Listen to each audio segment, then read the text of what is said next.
Bonjour à tout le monde. Je vous propose de commencer donc cette séance du Conseil municipal. Tout d'abord, Madame Bourbon, pouvez-vous procéder à l'appel des présents? Oui, Monsieur le maire. Bonjour mesdames, bonjour messieurs. Monsieur Masquelier. Présent. Madame Chiodi. Monsieur Decart. Présent. Madame Kédomar est absente et a donné pouvoir à Monsieur Masquelier. Monsieur Isépi. Présent. Monsieur Grillet. Monsieur Grillet est absent. Madame Ramy. Monsieur Eudiard. Madame Lombard. Monsieur Sabi. Madame Auteur. Madame Blanc. Monsieur Debézieux. Madame Zucco. Monsieur Chiron. Madame Siffre est absente et a donné pouvoir à Monsieur Bonal. Monsieur Bonal. Madame Meyer. Madame Arnaud. Monsieur Boyer. Madame Jean Perrin. Monsieur Genoux. Monsieur Kédomar est absent et a donné pouvoir à Monsieur Marty. Monsieur Girardin est absent et a donné pouvoir à Madame Chiodi. Madame Bezin. Madame Lopez est absente. Monsieur Tibéri. Monsieur Moranval. Madame Marcandella. Monsieur Marty. Madame Jacot. Monsieur Cordina. Madame Dubois-Mougin. Monsieur Spinirny. Monsieur Tomasi.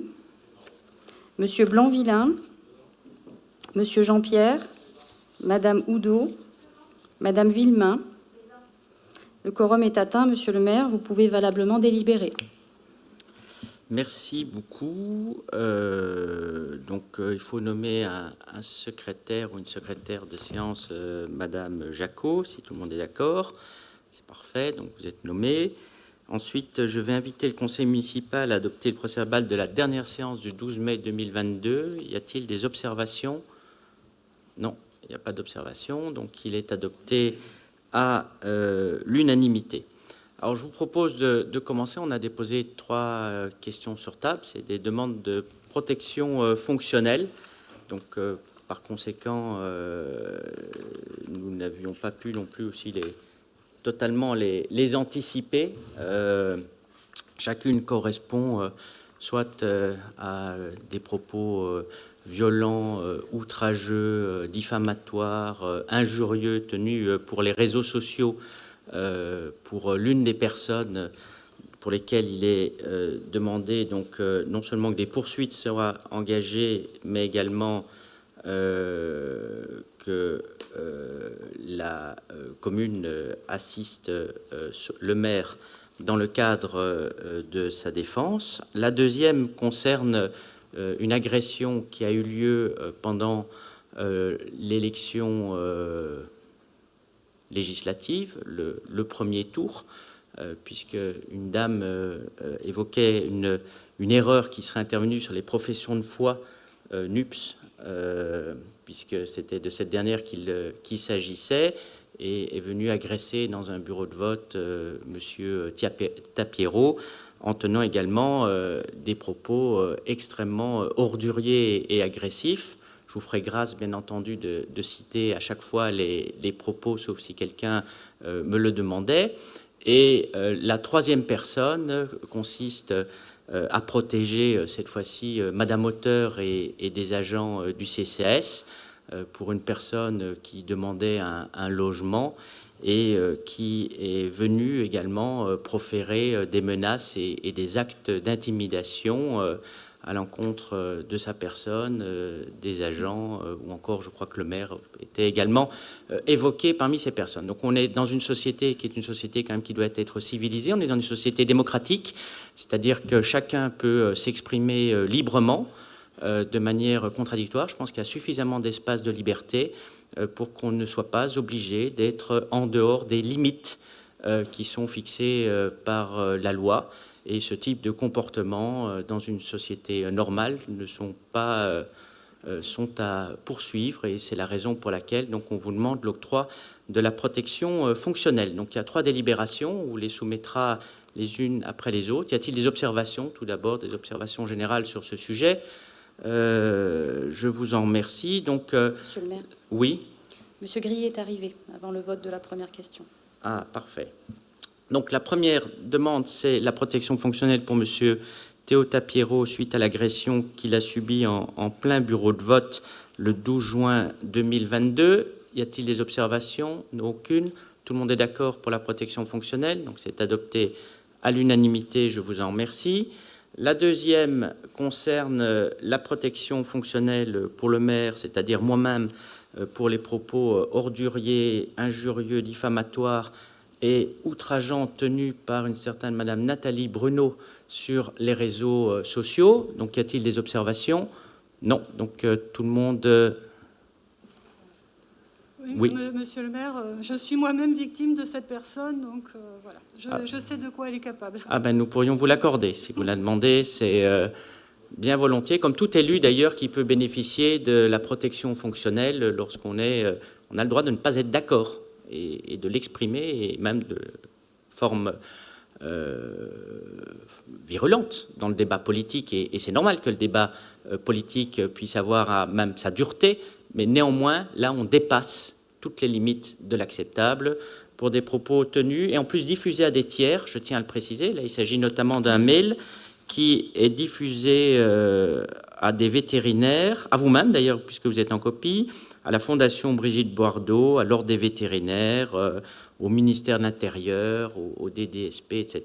Donc, bon, je pense qu'il faut savoir mettre des limites et j'espère que la justice en mettra. Tout le monde est d'accord donc pour ce vote? Monsieur le maire, excusez-moi encore une fois, Madame Oui. Lopez a donné pouvoir à Monsieur Decart. Parfait, donc on est vraiment au complet. Tout le monde est d'accord, donc c'est voté à l'unanimité.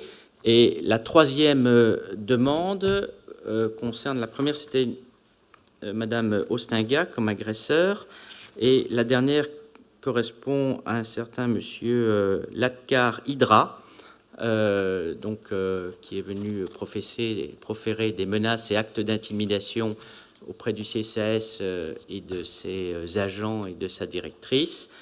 On peut ne pas être content aussi, on peut solliciter que nous puissions peut-être rendre plus vite un certain nombre de services, mais il faut aussi avoir, je dirais, le respect élémentaire qu'on doit avoir dans la relation à autrui, et là, ça a été également outrageusement dépassé.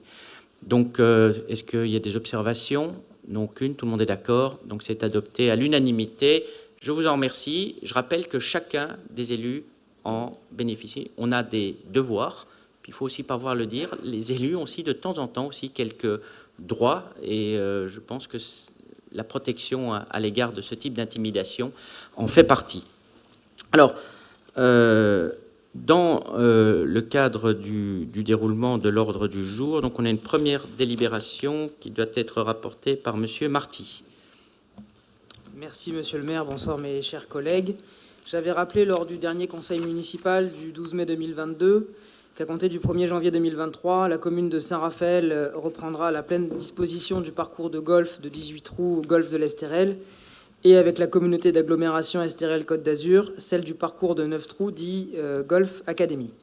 J'avais également rappelé qu'après différents audits sur l'état des lieux de ces golfs, il était apparu que l'état général de ces derniers ne correspondait plus aux standards de qualité et d'entretien permettant une forte attractivité de ces deux équipements. J'avais enfin rappelé que la commune de Saint-Raphaël et Estérel-Côte d'Azur Agglomération souhaitait lancer une consultation pour confier l'exploitation de ces équipements à un gestionnaire qui aura la capacité technique et financière de gérer ces équipements, en conformité avec le souhait de la commune et de Estérel-Côte d'Azur Agglomération de leur conférer un prestige et une qualité répondant aux standards de très haut niveau actuels. La présente délibération concerne l'homologation de la convention de partenariat à intervenir entre la commune de Saint-Raphaël et Estérel-Côte d'Azur Agglomération. Il est prévu notamment dans cette convention des missions pour la commune, mais aussi des missions pour Estérel-Côte d'Azur Agglomération. La commune devra, dans le cadre de cette convention, rédiger le règlement de consultation afin d'engager une consultation en vue de la recherche d'un exploitant qui aura la tâche de procéder à la réhabilitation des équipements, puis d'en assurer la gestion. d'assurer la gestion de la consultation en toute transparence, de préparer les différentes délibérations nécessaires à la réalisation de l'objet de la convention. STRL Côte d'Azur Agglomération, elle, devra fournir à la commune, spontanément ou à première demande, toutes les informations dont elle dispose, et notamment relatifs à la problématique de gestion des inondations et des contraintes qui sont liées aux inondations et aux barrages des Cahoux. STRL Côte d'Azur Agglomération devra également participer activement à la réalisation de ce projet et faire approuver par le conseil communautaire les actes nécessaires, et puis bien évidemment participer financièrement aux frais de la procédure de consultation tels qu'ils sont définis dans la convention de partenariat annexée au projet de délibération. Le conseil municipal est donc invité à approuver les termes de la convention de partenariat, à intervenir entre la commune de Saint-Raphaël et STRL Côte d'Azur Agglomération, et d'autoriser Madame la première adjointe à signer la dite convention et tout acte y afférent. Merci beaucoup. Donc, c'est un sujet qu'on a déjà eu l'occasion d'évoquer, puisqu'il s'agit de la remise en état et au niveau donc, des golfs de Saint-Raphaël et ici du 9 trous. Y a-t-il des observations? Madame Oudot. Oui, monsieur le maire, merci. Nous avions approuvé la convention, mais avec les circonstances actuelles, les actualités, les projections dernièrement qui ont été faites, nous entrons dans une période où la sécheresse va devenir pérenne. La côte méditerranéenne sera particulièrement impactée et par le changement climatique, ce qui veut dire que, encore plus que d'autres, nous devons anticiper et nous adapter aux changements en cours et aux bouleversements à venir. Vous voulez plus de golf alors? Les golfs sont très consommateurs de cette eau qui est si précieuse et qui va devenir rare. C'est pour cette raison que nous pensons que dans le cadre de la dite réhabilitation, il faudra peut-être prendre en compte ce facteur dans une région où les golfs sont quand même assez nombreux. Mais c'est déjà pris en compte. Je crois que l'intérêt de votre intervention, c'est de dire, vous pourriez dire, je veux plus de golf. Alors, en fait, il faudrait que vous le disiez, comme ça on comprend bien votre pensée. Nous vous demandons de pouvoir réfléchir sur le fait que 2 golfs sont concernés, celui de 18 trous et celui de 9 trous, et ne pourrait-on pas envisager que, par exemple, pour le golf de 9 trous, nous pourrions le convertir en un espace naturel protégé? Non, mais c'est une bonne question. C'est-à-dire que vous êtes demain en responsabilité, comme ça les Raphaélois, on est filmés. C'est important qu'on sache les orientations de ce que peuvent être les uns et les autres. Et je respecte d'ailleurs le fait que vous ayez votre opinion. Donc on sait que les Verts proposeraient, si vous êtes en responsabilité, vous réfléchirez sérieusement à supprimer un des 2 golfs sur Saint-Raphaël. Voilà, donc si c'est intéressant qu'on puisse je vous demande, le monsieur noter. le maire, si cette remarque pouvait être prise en compte, étudiée. Donc je me rends compte que non. Donc nous ne non, mais j'écoute votre opinion. Supprimer un golf, la réponse est non. Mais c'est intéressant dans le débat qu'on sache qu'aujourd'hui, vous avez un groupe politique, celui des Verts, qui, s'il était en responsabilité, supprimerait peut-être, probablement, un des golfs sur Saint-Raphaël. Et comme il y en a 3, donc je ne sais pas ce que vous feriez du 3e, peut-être vous le supprimeriez également pour faire un espace naturel. C'est un choix. C'est normal, on a un débat politique, donc on ne pense pas la même chose. Sinon, vous serez dans la majorité. Moi, je serais plutôt, et je suis favorable à ce qui est le maintien de nos golfs. Vous ne l'êtes pas. Je crois que c'est intéressant d'éclairer tout le monde à ce sujet. Oui, monsieur le maire, nous sommes dans le temps long et non pas dans le temps court. Nous regardons le climat changer, nous regardons les dérèglements climatiques. C'est pour ça que nous pensons que désormais, nous devons réfléchir autrement. Tout à fait. Vous n'êtes pas d'accord avec moi, monsieur le maire, mais laissez-moi vous faire part de mon opinion. Voilà, je vous en ai fait part. Mais je la respecte. C'est comme ça, au moins, ce qui est intéressant, c'est que les Raphaélois puissent être éclairés. C'est-à-dire qu'on ne se cache pas derrière des postures. Donc là, ils pourront avoir un choix, un jour, lors du moment des élections, de savoir qu'il y a un groupe politique, les Verts, qui ne souhaite plus avoir des golfs et qui voudrait même en supprimer un. C'est un choix, je le respecte. Et franchement, je vous remercie de votre clarté. Parce que justement, parfois, ce que je trouve, c'est que vous êtes un peu dans le flou. Et donc, au plus vous serez clair dans vos idées, vraiment, je vous invite à continuer à être vraiment clair dans vos idées. Je pense que vous nous rendez service. Oui, donc, parce que nous défendons des valeurs et non pas des intérêts. Mais nous aussi, on défend des valeurs, madame. Nous, on défend aussi des valeurs. Vous ne pouvez pas non plus distinguer, vous qui défendriez des valeurs et nous qui en défendons. Ce n'est pas vrai. Ce n'est pas vrai. Je l'espère, monsieur le maire, je vous crois. Mais on en parlera. On va parler dans quelque temps d'autres valeurs sur une prochaine délibération, où je pense qu'on est plus présent que vous ne pouvez l'être. Donc, y a-t-il d'autres observations sur cette délibération ? Donc nous votons contre cette... Ah non, mais je délibération. comprends, mais je vous remercie pour cette clarification. Y a-t-il d'autres observations? Oui, je complète l'intervention de ma collègue.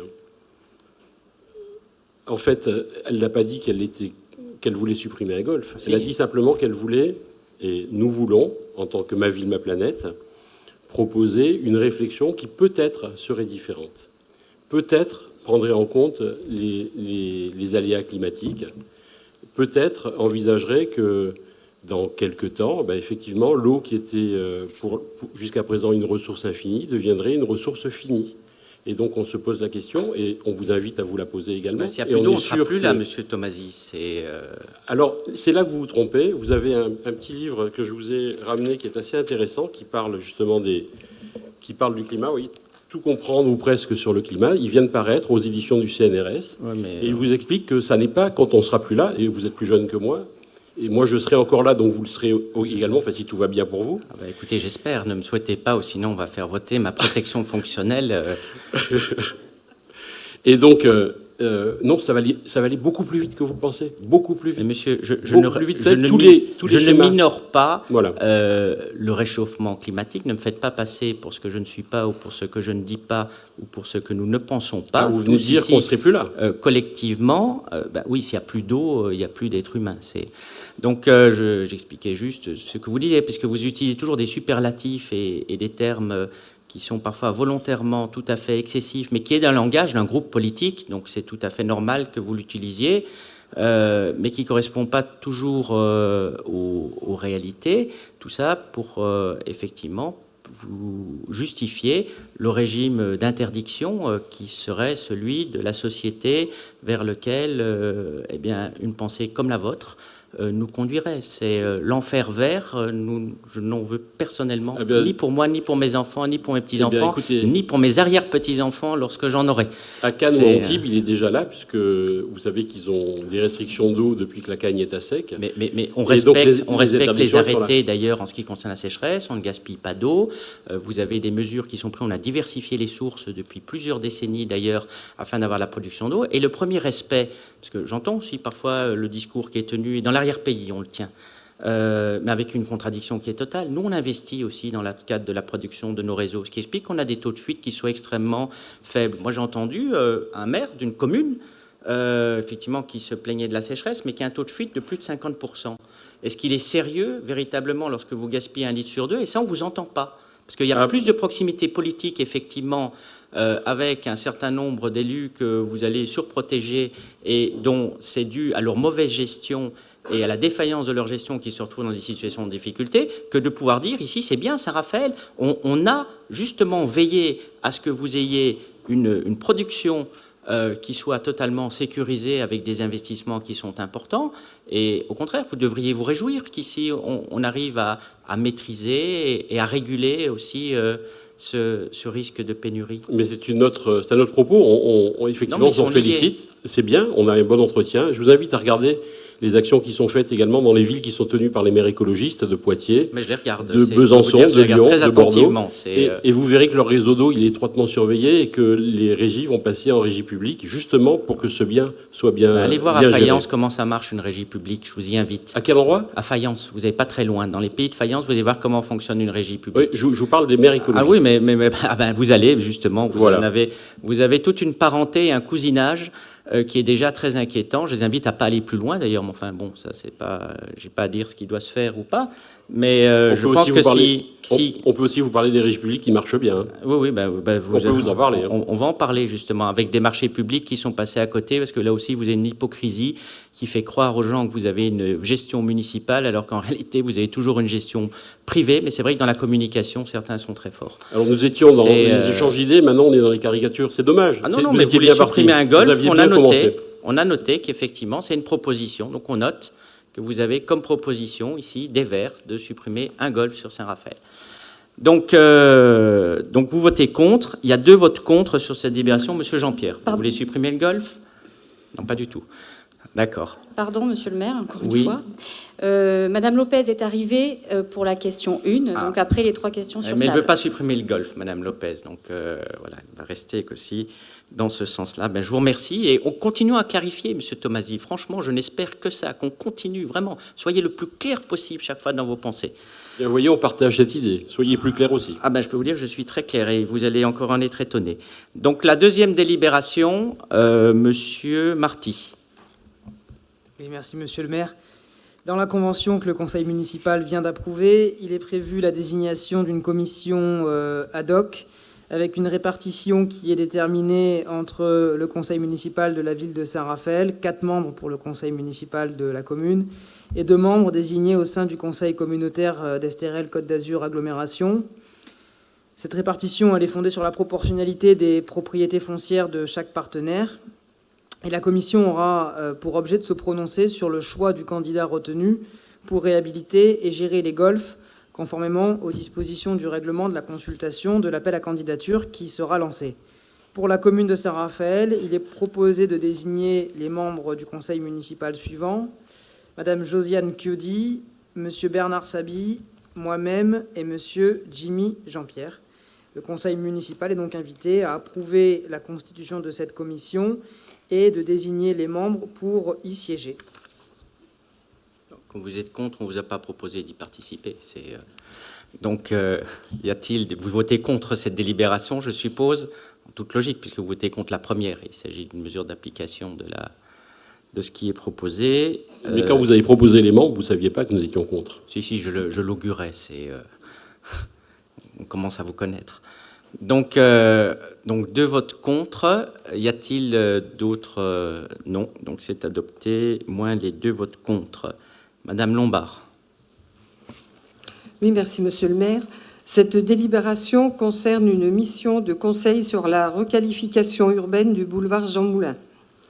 La commune de Saint-Raphaël a prescrit la révision de son plan local d'urbanisme et, à cet égard, s'interroge sur le devenir de certains secteurs.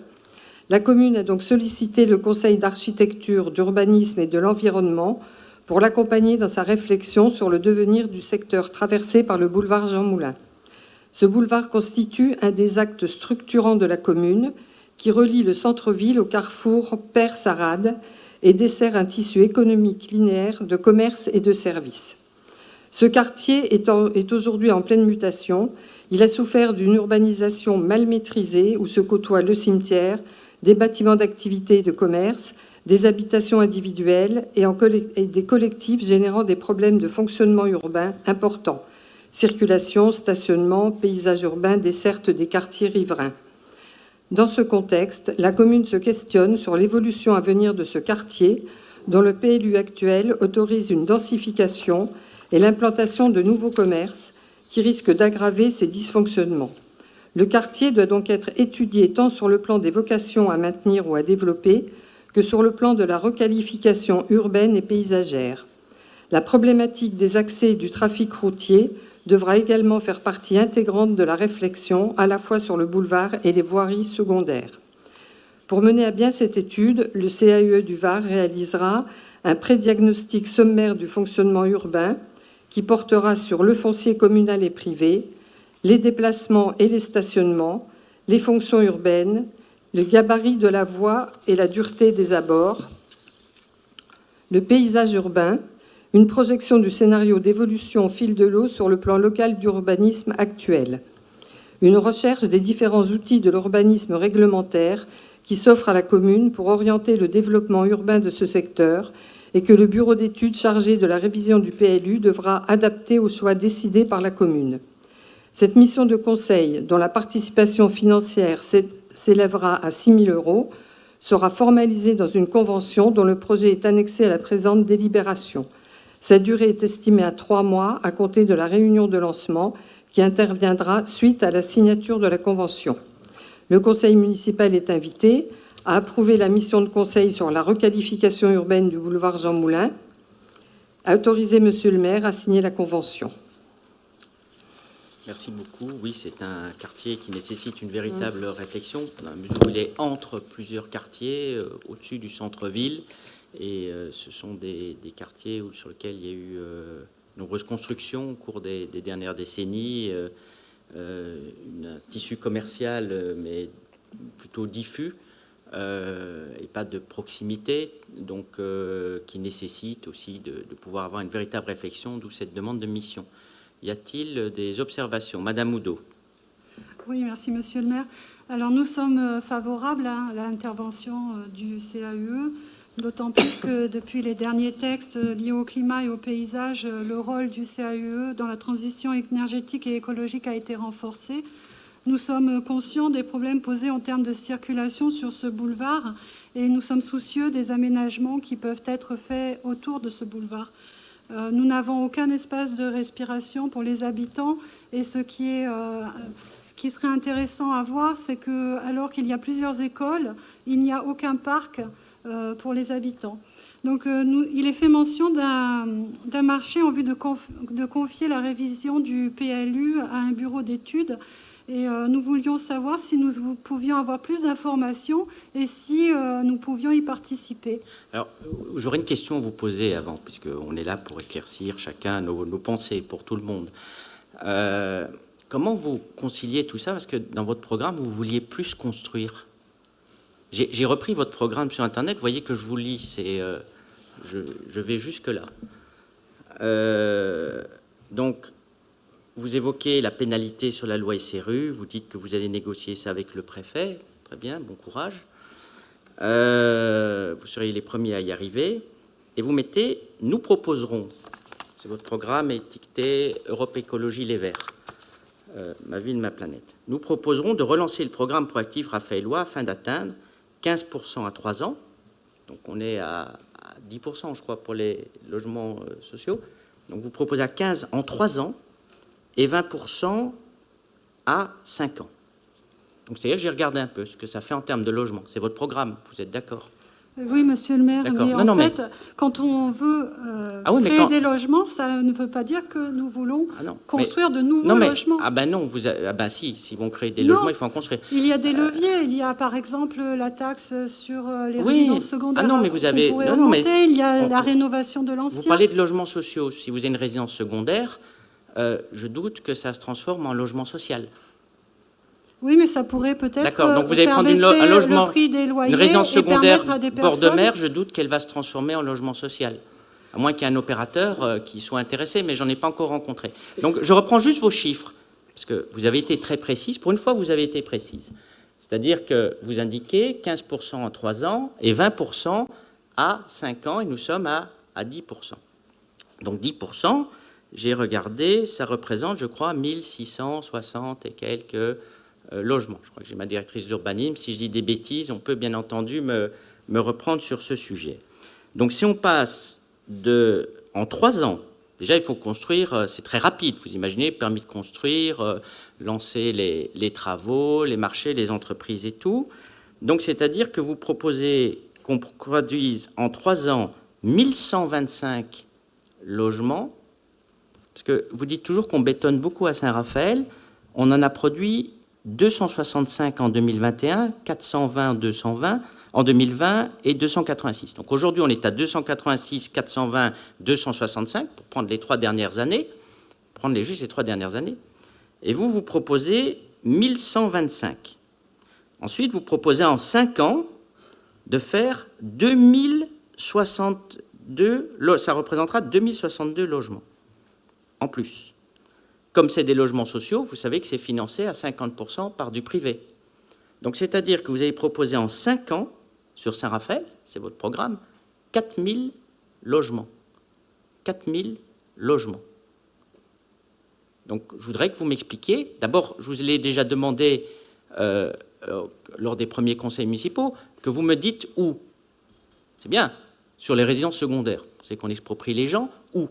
Alors expliquez-moi, 4000 logements, puisque c'est votre programme, 4000 logements.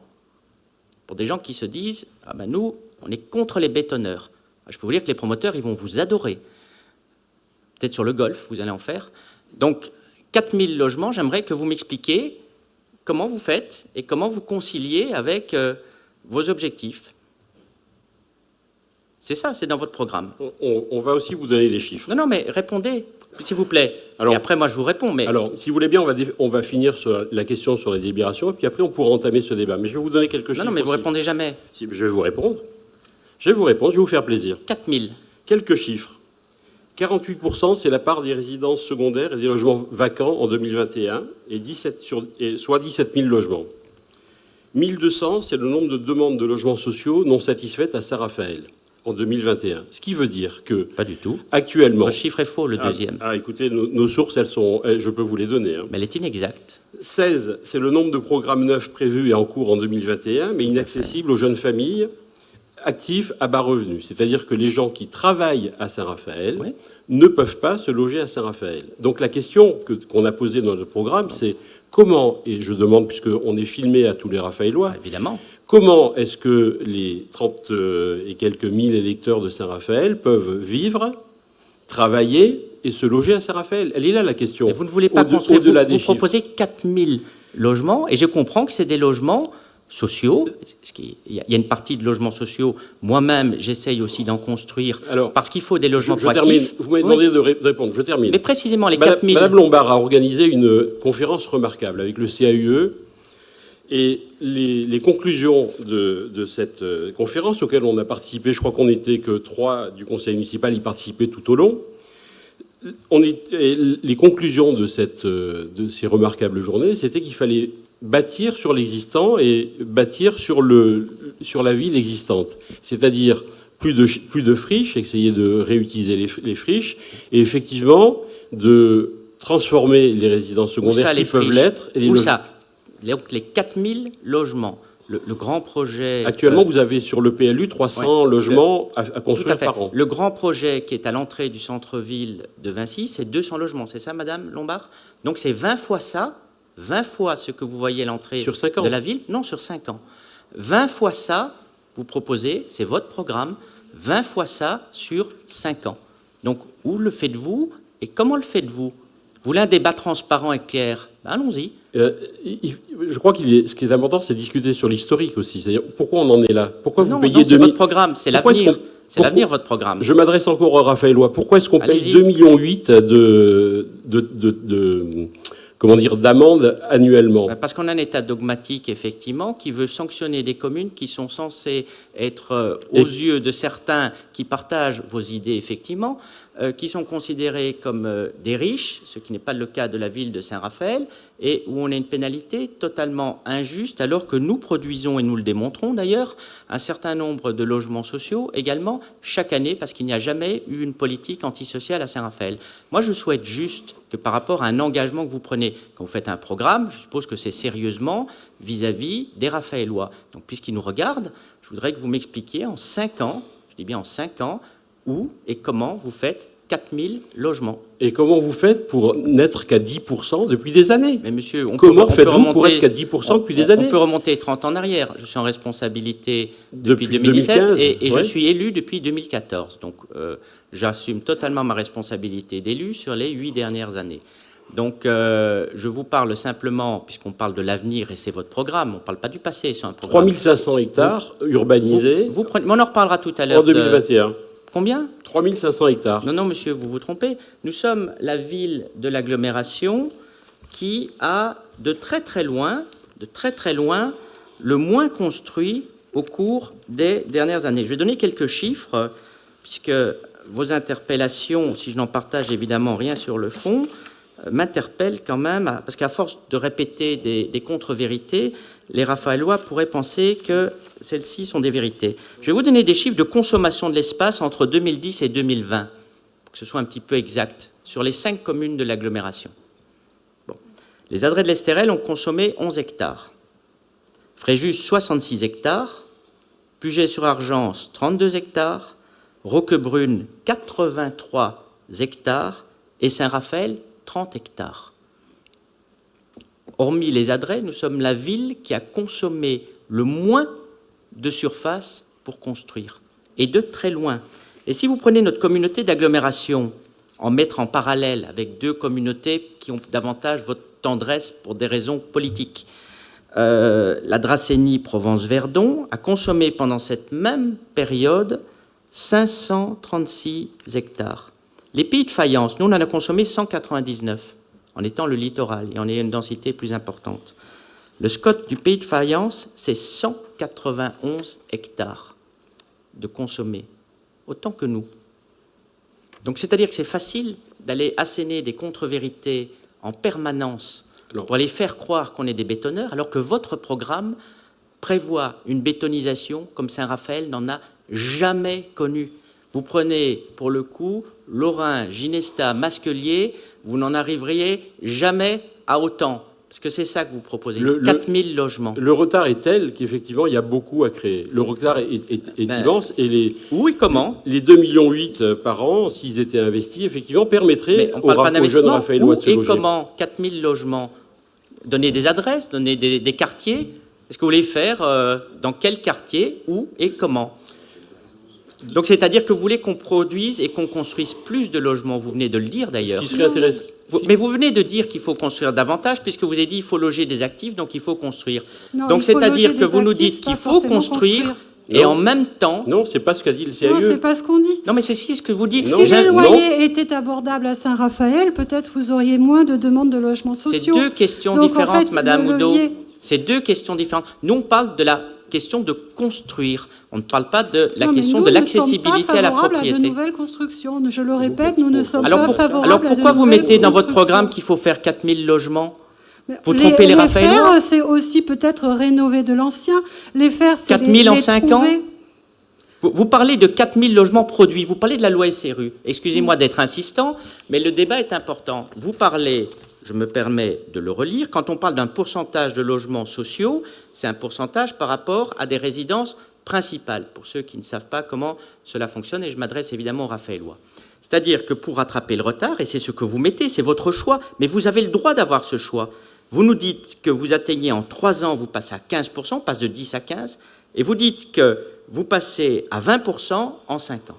Donc nous, je vous dis que l'équilibre économique de ceci avec 50% d'actifs et 50% de sociaux, c'est 4000 logements. Alors, donc cela veut dire que vous avez dans votre programme, votre engagement vis-à-vis des Raphaëlois, de faire 4000 logements. Donc ne me dites pas que vous ne voulez plus construire, Madame Oudot, ou qu'il faut arrêter de construire. Votre programme dit l'inverse. Ou alors vous dites on a raconté n'importe quoi dans notre programme électoral, ce qui est également peut-être une autre option. Mais alors il faudrait que vous soyez clair. Alors absolument pas. L'objectif, ça reste le même. Loger des gens qui travaillent à Saint-Raphaël pour qu'ils puissent vivre et travailler à Saint-Raphaël. Ça veut dire donc réduire le nombre de déplacements journaliers, ça veut dire réduire la pollution, ça veut dire réduire le nombre de voitures. Tout le monde est d'accord ?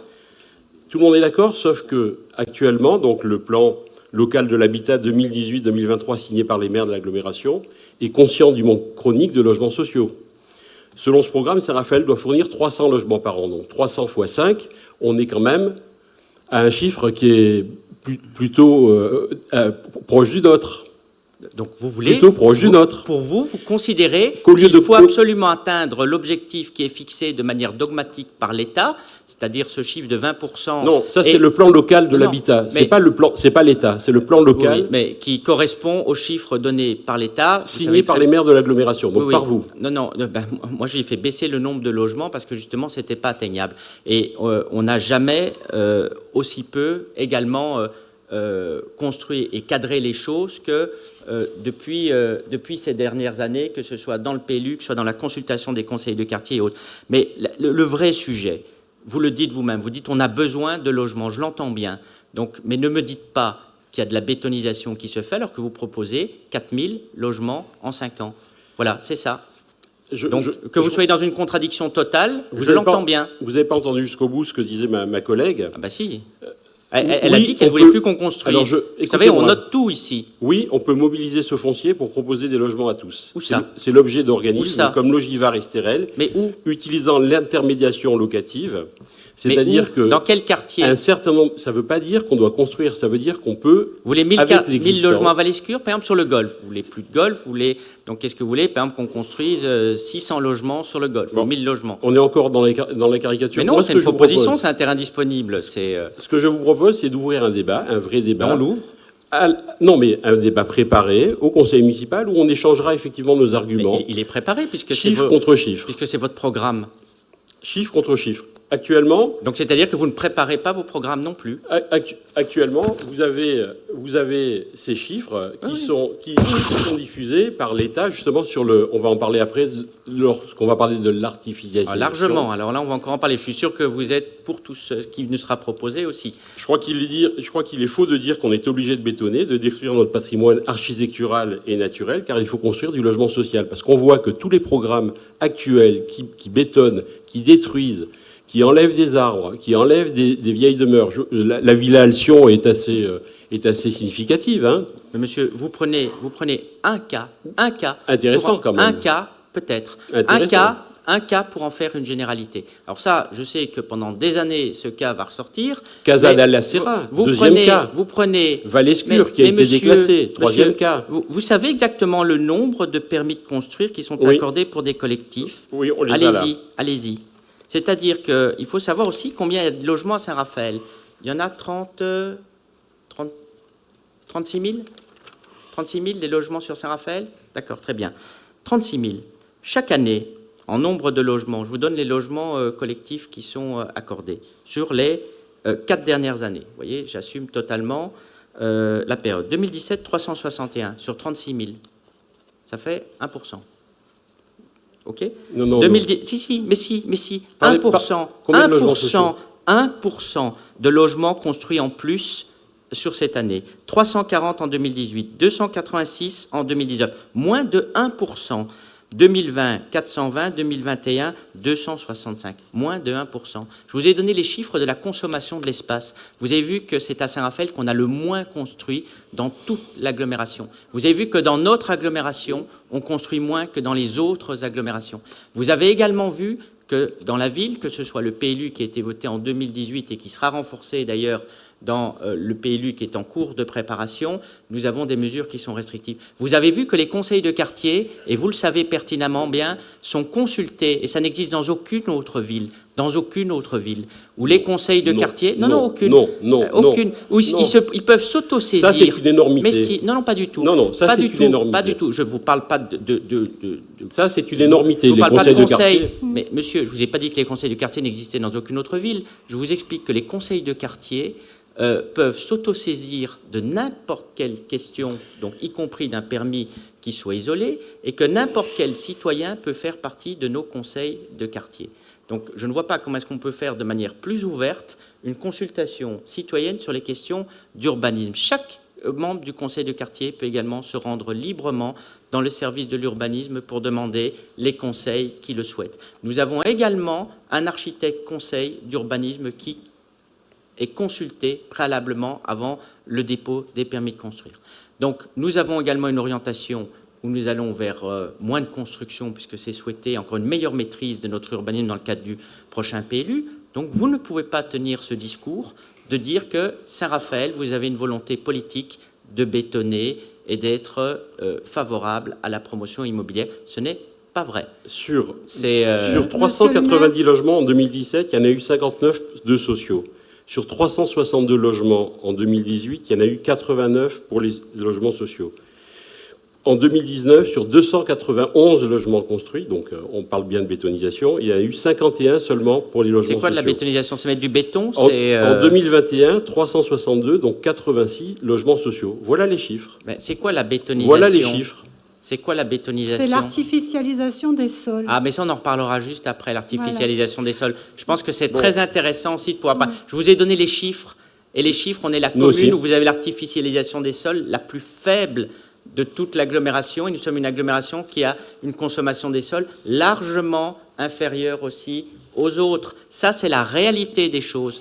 Donc, n'essayez pas de faire penser, parce que c'est le discours contradictoire. Moi, je retiens... On ne vous compare pas aux autres communes. Hein. On parle simplement, globalement en France, un département tous les 10 ans disparaît. Un département tous les 10 ans disparaît. Oui, mais on en reparlera tout à l'heure. On est tous solidaires. Il ne s'agit pas de dire Saint-Raphaël par rapport aux autres. Il s'agit de dire...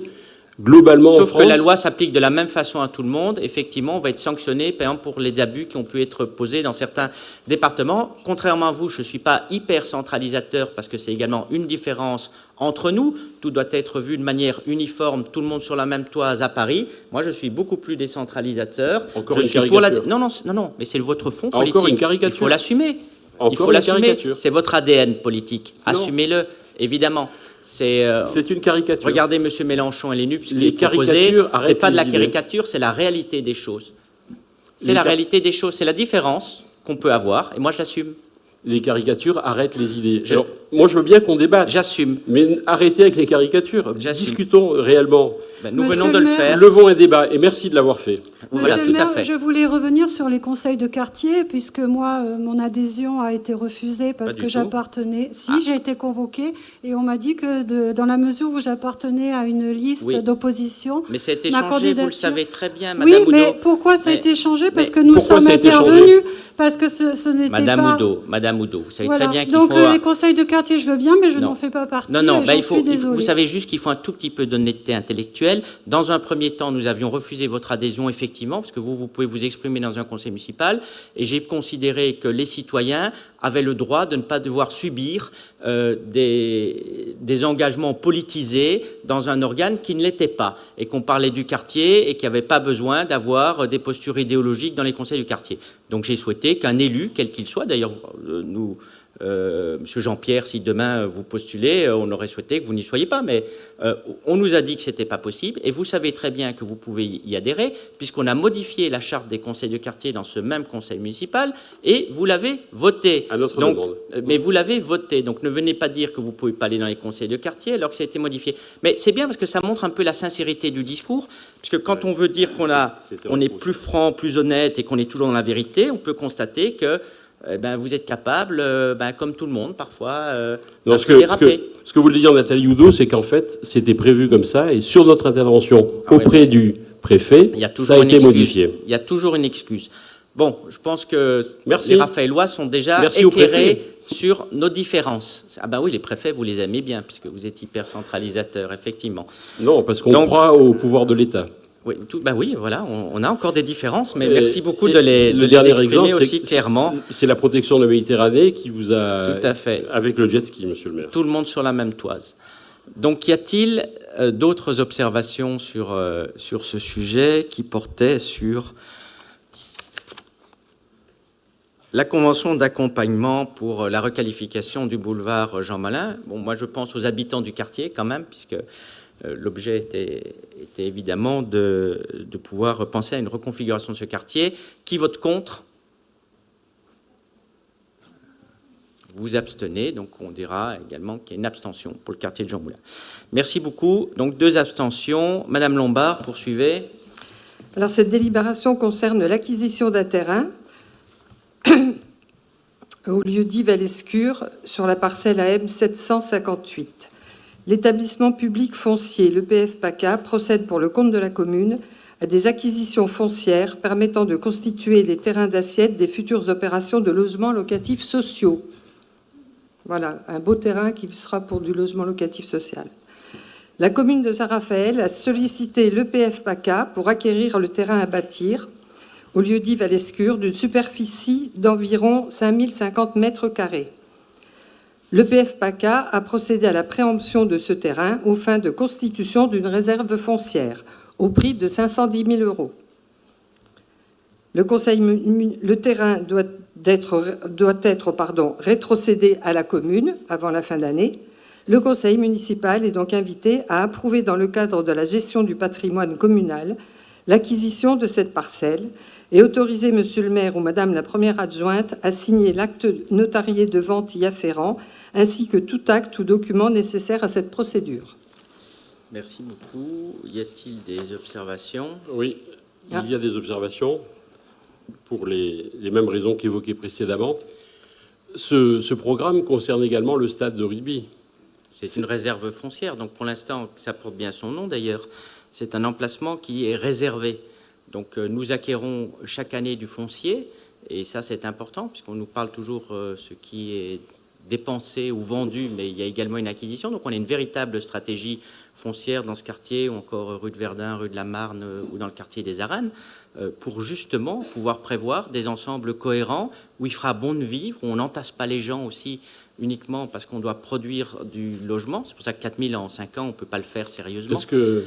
Donc ici, c'est une réserve foncière. Est-ce que le programme Vinci, qui a été réalisé en face du palais, c'est un programme, comme vous le dites, où il fera bon vivre, où il y aura de l'espace?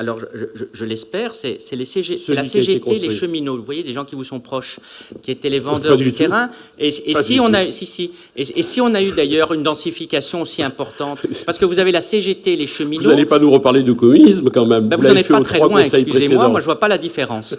Non, mais je vois pas la différence, ça me fait pas rire. Arrêtez. Non, vous avez le droit d'être d'extrême gauche aussi. Arrêtez. Donc, c'est votre droit. Moi, j'assume mes positions, je vous l'ai déjà dit. Ben, nous aussi, donc, mais arrêtez les caricatures. Donc, vous avez la CGT... Ne nous parlez plus du communisme, ne nous parlez plus de la CGT. Parlez-nous de LV, parlez-nous de Ma Ville, Ma Planète, parlez-nous du conseil municipal. Je vous parle du vendeur du terrain.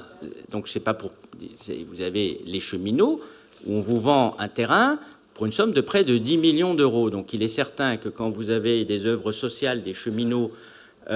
qui vous fait un peu de spéculation sur ce terrain, ce dernier a dû être davantage densifié à l'initiative de l'État par rapport à une situation de carence. Alors, ce qui est extraordinaire, et ça montre une certaine forme, mais c'est vrai que c'était pas une marque dans le trotskisme, la dissimulation, mais vous avez, quand vous proposez 4000 logements et qu'aujourd'hui vous osez dire que 200 logements, c'est déjà fortement densifié.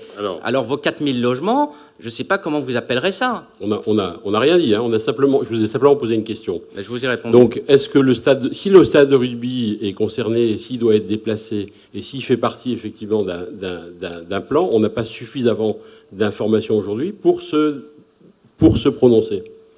Si on a les informations, c'est-à-dire si dans votre programme, il était question du déplacement de ce stade de rugby, je ne me trompe pas. C'est-à-dire que les jeunes devaient aller au Capitou pour aller jouer au football, c'est ça? Non, pas du tout. Mais ça, c'est les projets de la communauté d'agglo, mais on ne va pas dériver éternellement, surtout pour que vous puissiez vous échapper simplement des questions claires qui sont posées. Là, vous parlez de 4000 logements. On vous dit, tiens, on va acheter un terrain, si vous permettez. Je ne sais pas parler de 4000 logements. Si. On va acheter un terrain qui permettrait de faire du logement social, parce que le logement social, on ne le fait ni sur la mer, ni dans l'espace. Donc, il faut effectivement avoir du foncier. Excusez-moi, je ne vois pas d'autres méthodes. Alors, vous avez sur la nécessité donc d'acquérir du foncier. Là, on vous dit on achète du foncier, on achète une parcelle où il sera possible de faire du logement social. Donc, et là, je vois que apparemment vous allez voter contre. C'est juste pour que la position de tout le monde soit très claire. Notre position est effectivement très claire. Si on a les informations souhaitées, on vote en connaissance de cause. Si on ne les a pas, on ne vote pas en connaissance de cause. Quelle information? Vous achetez un terrain pour faire du social. Qu'est-ce qu'il vous faut de plus? Vous me dites que ce projet qui concernait l'ensemble avec le stade... Non, c'est vous qui avez évoqué ça. On vous dit on achète un terrain sur lequel il sera possible de faire du logement social. C'est oui ou c'est non? N'est plus d'actualité. Si ce projet est encore d'actualité, on ne peut pas voter. Mais ça n'a aucun rapport. Vous échappez, encore une fois, à une question claire. Donc on voit que sur les 4000... Donc sur un manque d'informations, on va également s'abstenir. Mais évidemment, mais c'est... bon. Sur un manque d'informations. Alors, je rappelle quand même aux Raphaélois qui nous écoutent... C'est toujours la faute des autres avec vous, Monsieur Tomasi. Que nous vous ne pouvez jamais vous exprimer parce que c'est toujours de la faute des autres. C'est aussi une caractéristique. Que nous avons l'ensemble des informations le vendredi précédent ce conseil municipal, donc 5 jours, que généralement il y a entre 200 et 300 pages à lire, et que nous faisons l'effort de nous réunir, de discuter, de faire l'ensemble de la lecture pour pouvoir être le jour du conseil municipal à même de discuter. Vous êtes élu depuis 2 ans, vous voulez quoi, une médaille en plus? Non, on veut simplement que les documents ne nous soient envoyés avant. Gardez vos médailles. Voilà. Oui, ça je sais que vous les aimez pas beaucoup d'ailleurs.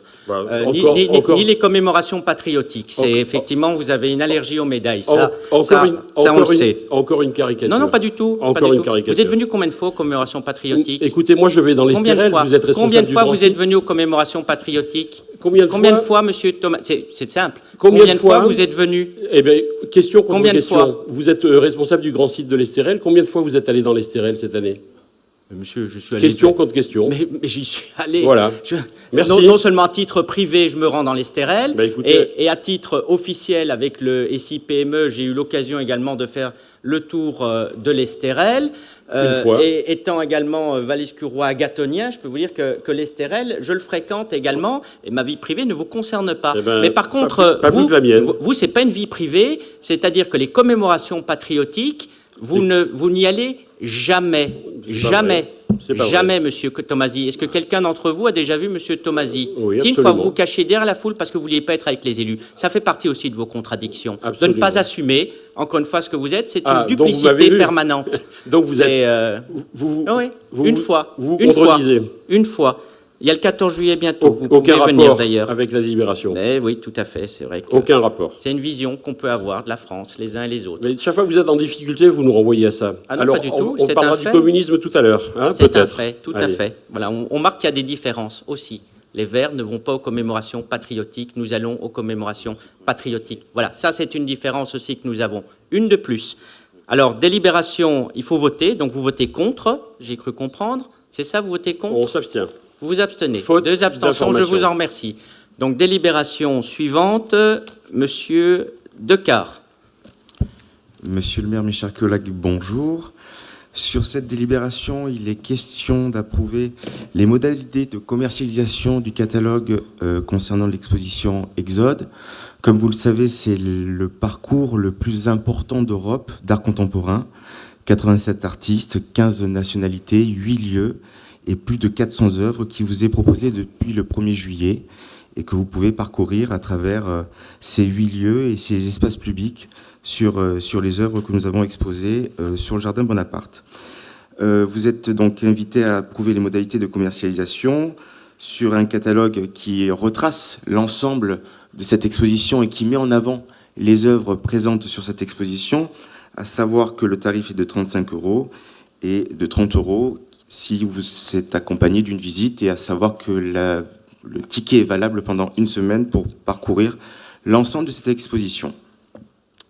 Merci beaucoup. Y a-t-il des observations sur cette exposition Exode, où j'invite évidemment chacun d'entre vous et tous ceux qui ne l'ont pas découverte à y venir sur 8 sites de la ville. C'est une centaine d'artistes également, d'œuvres différentes, donc tout à fait remarquables et qui donnent aussi un rayonnement culturel que nous avions eu avec les expositions sur les Étrusques ou Ousmane Sow, et une référence aussi à l'art contemporain, celui qui fait réfléchir. Donc tout le monde est d'accord? Si tout le monde est d'accord. Superbe exposition, et bravo Monsieur Decart, et bravo à votre service. Tout à fait. C'est nous mettons aussi les périodes les plus douloureuses, on a l'occasion d'en reparler aussi de ce sujet-là. Alors, si tout le monde est d'accord, c'est adopté à l'unanimité. Délibération suivante. Il s'agit d'une convention de dépôt-vente d'ouvrages sur la BD de Louis de Funès. Comme vous le savez, nous avons inauguré il n'y a pas très longtemps la nouvelle exposition du musée Louis de Funès dédiée à la gastronomie, et on a été labellisé par la CCI qui nous accompagne financièrement sur cette exposition. Vous avez adopté il n'y a pas très longtemps une convention de partenariat avec le musée de la gendarmerie et du cinéma de Saint-Tropez, avec lequel nous sommes partenaires, et nous avons un billet d'entrée déductible pour le visiteur qui fait les 2 musées. Et aujourd'hui, nous avons la chance d'avoir ce partenariat avec la ville de Cannes et son palais des festivals sur cette convention de dépôt-vente de l'ouvrage BD, à savoir que la ville de Cannes consacre une exposition éphémère consacrée à la filmographie de Louis de Funès, donc 3 villes, 3 expositions, Cannes, Saint-Raphaël, Saint-Tropez, qui consacrent le parcours total de l'acteur Louis de Funès. Et nous avons la chance d'avoir cette BD sur la ville de Cannes pour cette exposition. Voilà. Y a-t-il des observations? Donc, le musée qui est toujours une réussite et qui continue à contribuer au rayonnement de la ville. Y a-t-il des votes contre? Aucun, pas d'abstention. Donc, c'est adopté à l'unanimité. Allez-y, poursuivez. Également sur cette délibération qui concerne le musée Louis de Funès, nous avons fait l'exposition donc sur la gastronomie. Nous avons la chance d'avoir des partenaires, le pavillon Le Doyen, Perrier qui nous accompagne également, ainsi que le guide Michelin sur cette exposition. Et il est question aujourd'hui d'une très belle conclusion d'une convention de donation de la vaisselle du pavillon Le Doyen. C'est la vaisselle qui a permis, qui était sur le grand film, sur le grand restaurant avec Louis de Funès, et qui est exposé actuellement au musée Louis de Funès, que je vous invite à venir découvrir. Et c'est un don qui est fait pour la commune, et ça nous permet d'enrichir cette collection autour de cet acteur incontournable. Merci. Pas d'observation? Non, c'est adopté à l'unanimité. C'est encore à vous.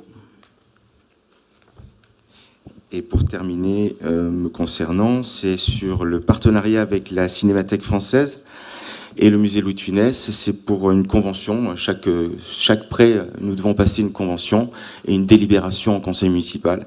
Et là, c'est tout simplement une convention que nous avons mis en place avec la ville de Cannes pour la fameuse exposition éphémère au Palais des Festivals. Merci beaucoup. Tout le monde est d'accord, donc c'est adopté à l'unanimité. Madame Lopez. Bonjour Monsieur le maire, mes chers collègues. Dans le cadre du festival de résonance urbaine qui a permis de créer le musée à ciel ouvert depuis 2019, nous avons pu assister à la création d'une nouvelle œuvre permanente sur les 2 postes de transformation Enedis, rendant hommage ainsi au débarquement de Provence au Dramont. Il a été constaté que différents postes de transformation sont disséminés sur la commune et constitueraient des supports favorables à la pratique non seulement de l'art urbain, mais certains pourraient être utilisés pour la pratique de l'EAC, éducation artistique et culturelle. Enedis, dans sa politique de solidarité, intervient pour contribuer à la lutte contre l'exclusion et s'investit dans des actions d'insertion sociale en partenariat avec la ville. Chaque projet envisagé lui sera proposé dans le cadre d'une convention cadre partenariat. Enedis se réserverait la possibilité de contribuer financièrement ou non à sa mise en œuvre. À travers ce cadre partenariat, Enedis souhaite, avec la ville, privilégier les actions mettant à l'honneur une association de quartier ou un artiste local dans le but de susciter des vocations et de voir émerger des talents. Il est donc proposé au conseil municipal d'approuver la convention cadre partenariat relative à l'embellissement des postes de transformation entre Enedis et la commune de Saint-Raphaël et d'autoriser monsieur le maire à signer la dite convention. Merci beaucoup. Donc c'est adopté à l'unanimité. Poursuivez. Dans le cadre de l'été culturel mis en place depuis 3 ans par le ministère de la Culture, la Direction régionale des affaires culturelles PACA a créé le dispositif de résidence artistique en structure d'accueil intitulé « Rouvrir le monde ». Je précise que ces actions culturelles font partie du dispositif 100% éducation artistique et culturelle. La commune de Saint-Raphaël et le CCAS s'inscrivent dans ce dispositif qui permet de faire bénéficier à nos différents publics éloignés de la culture des projets artistiques de qualité, et ceci à moindre frais pour la ville. C'est également l'occasion de soutenir la culture et notamment les artistes. La ville de Saint-Raphaël a la possibilité d'accueillir 2 artistes cet été qui partageront leur temps entre leur travail de recherche, de création personnelle et leur temps de transmission, avec un projet culturel à destination du public, notamment avec les crèches municipales. La rémunération des artistes est prise intégralement en charge par la DRAC à hauteur de 2 000 € par résidence artistique, et ce, pour une durée de 2 semaines.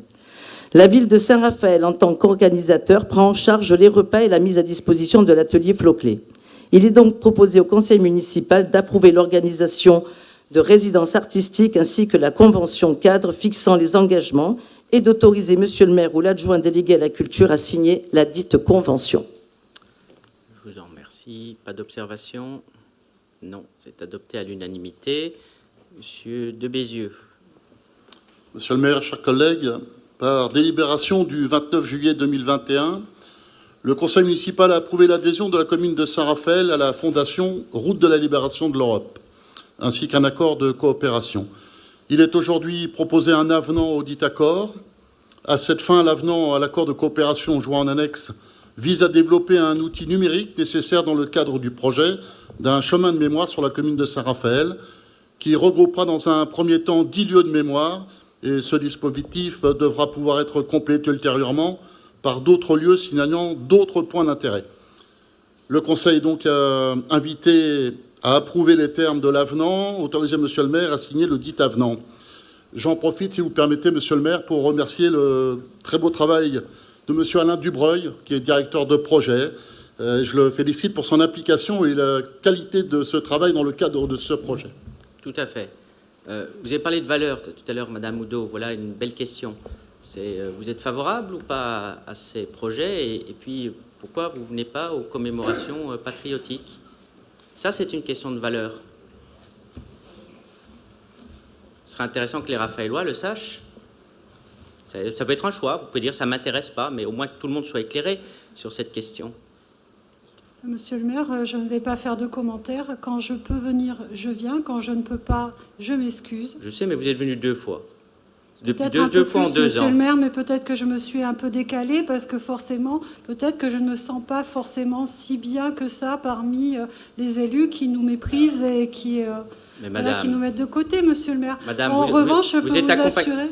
Vous n'êtes pas là pour les élus, vous êtes là, effectivement, c'est une question de respect, notamment pour des gens qui sont morts pour la France. Est-ce qu'il y a un problème de commémorer, Il n'y a aucun souci, effectivement, monsieur. alors pourquoi vous n'êtes pas? Pourquoi M. Tomasi n'est venu qu'une seule fois? Ce serait intéressant de le savoir. Lors de la cérémonie sur les victimes des attentats, non seulement nous étions là, mais je vous avais félicité pour l'intensité et la bonne tenue de votre discours. Vous êtes venu. Je n'ai pas besoin de vos félicitations. Ce qu'il faudrait, c'est que vous je veniez à avais chaque trouvé fois. particulièrement bon. Ce qu'il faudrait, c'est que vous veniez à chaque fois, monsieur. Voilà. Écoutez, à moins que ça ne vous intéresse pas, mais là, il faut le dire. Je vous rappelle simplement que nous sommes élus et bénévoles dans cette assemblée. D'accord. Donc, parce que vous êtes bénévole, Et il faut élu et être payé bénévole. pour aller aux commémorations patriotiques. Ça veut dire que... Les Raphaélois apprécieront également où vous mettez votre patriotisme. Élu et bénévole, ça veut dire qu'on vient quand on a du temps et qu'on vient lorsqu'on peut le faire. C'est généralement le dimanche, je vous signale, les commémorations ou les jours fériés.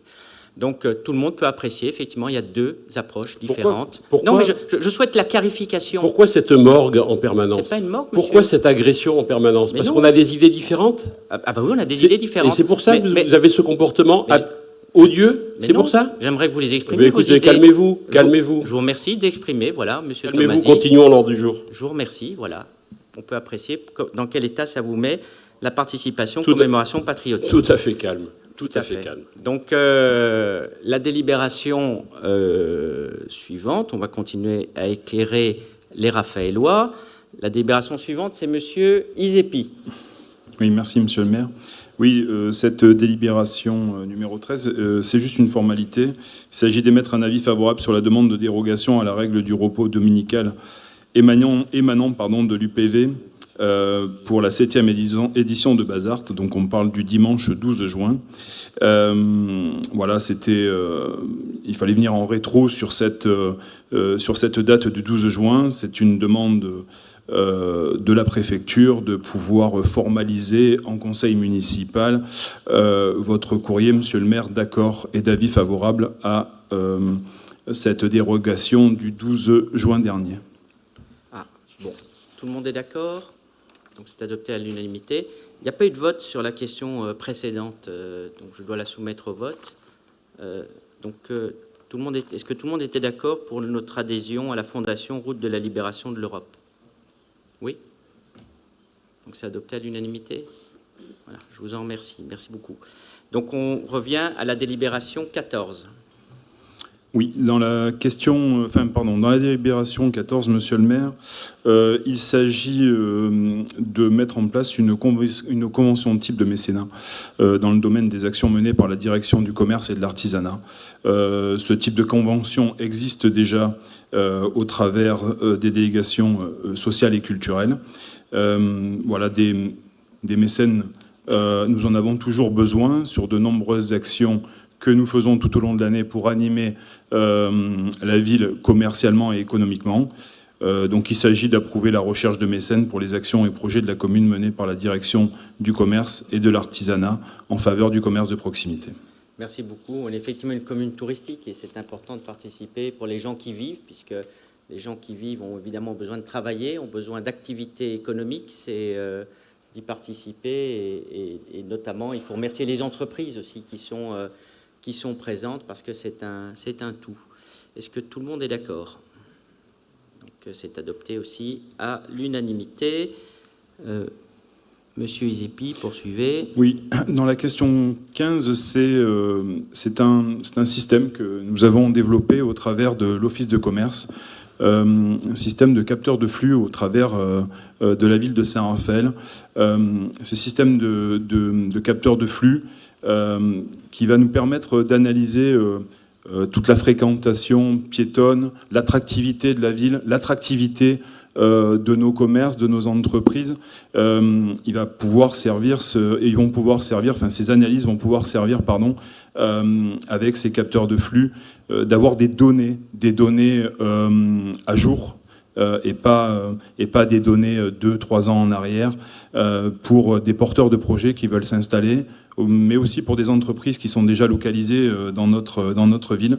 Donc c'est un système que l'on a développé avec la solution numérique MyTraffic.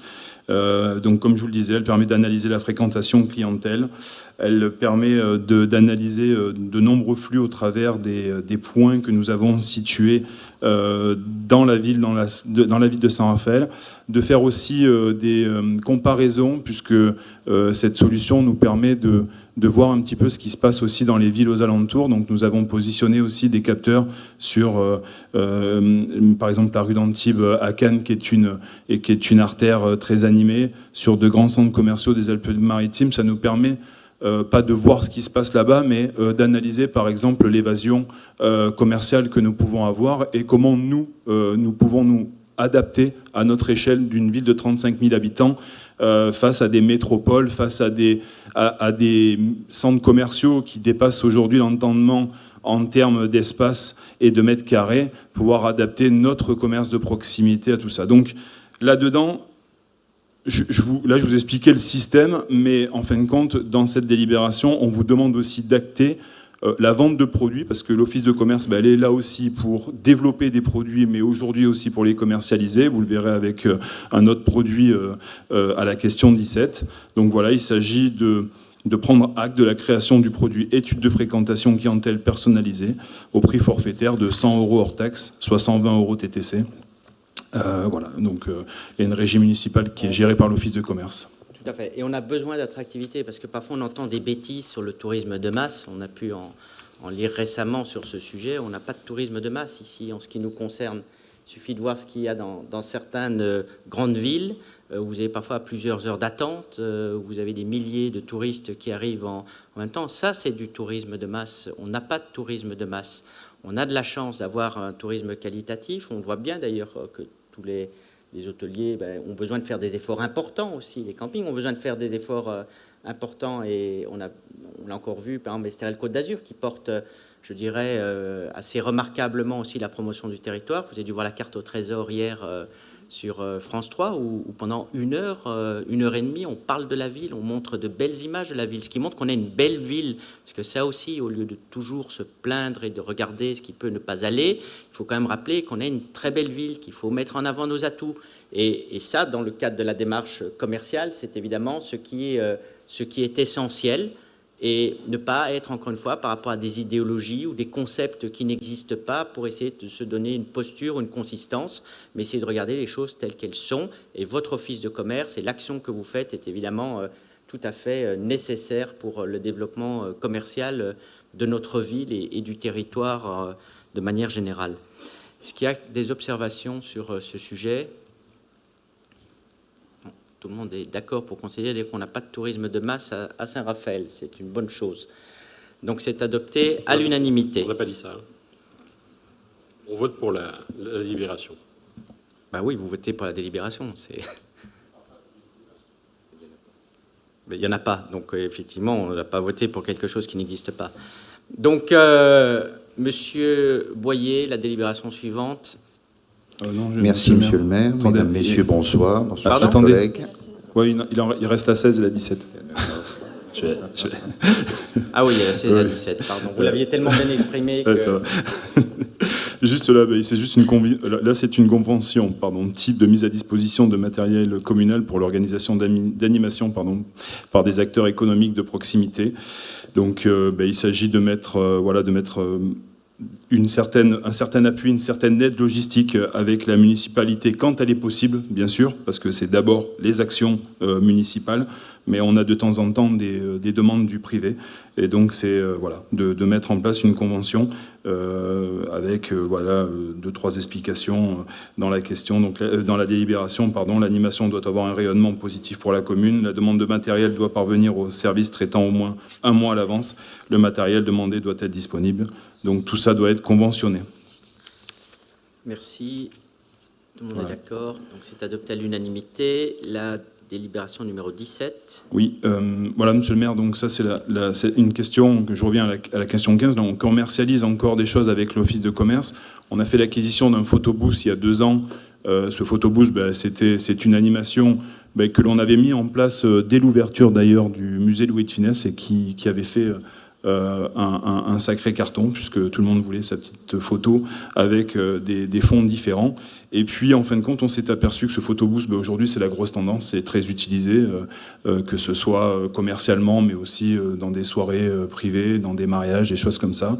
Et on a de nombreuses demandes de commerçants ou d'entreprises pour nous louer. Alors, on a trouvé une contrepartie, c'était pas de facturer aux commerçants une somme importante de location et de lui mettre à disposition aussi un des éléments et une des personnes de notre office de commerce, mais c'était de trouver en contrepartie l'achat de chèques cadeaux, sous forme de chèques cadeaux, donc 500 € avec une location à la demi-journée, avec un animateur. Ce photobooth, c'est pas rien non plus, c'est pas que faire des photos, nous, ça nous fait de la data. La data, ça nous fait des données, et c'est des données que l'on peut utiliser après toute l'année avec l'office de tourisme, avec la ville, avec la centralisation de données, bien sûr, tout ça protégé avec les normes RGPD. Merci.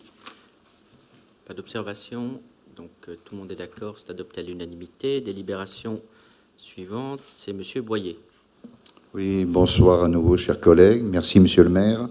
Je propose à votre bienveillante attention l'approbation du règlement intérieur d'utilisation des locaux scolaires en dehors du temps scolaire.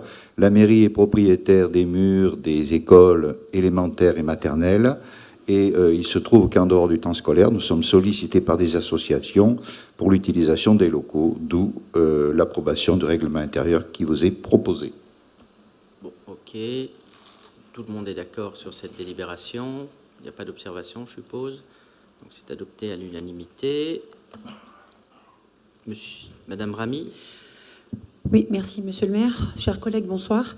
Dans le cadre de sa politique de développement des actions en faveur du sport et plus précisément de l'aide apportée aux associations sportives, le conseil municipal, par délibération en date du 23 mai 2020, a approuvé une convention type de mise à disposition des équipements sportifs aux associations sportives.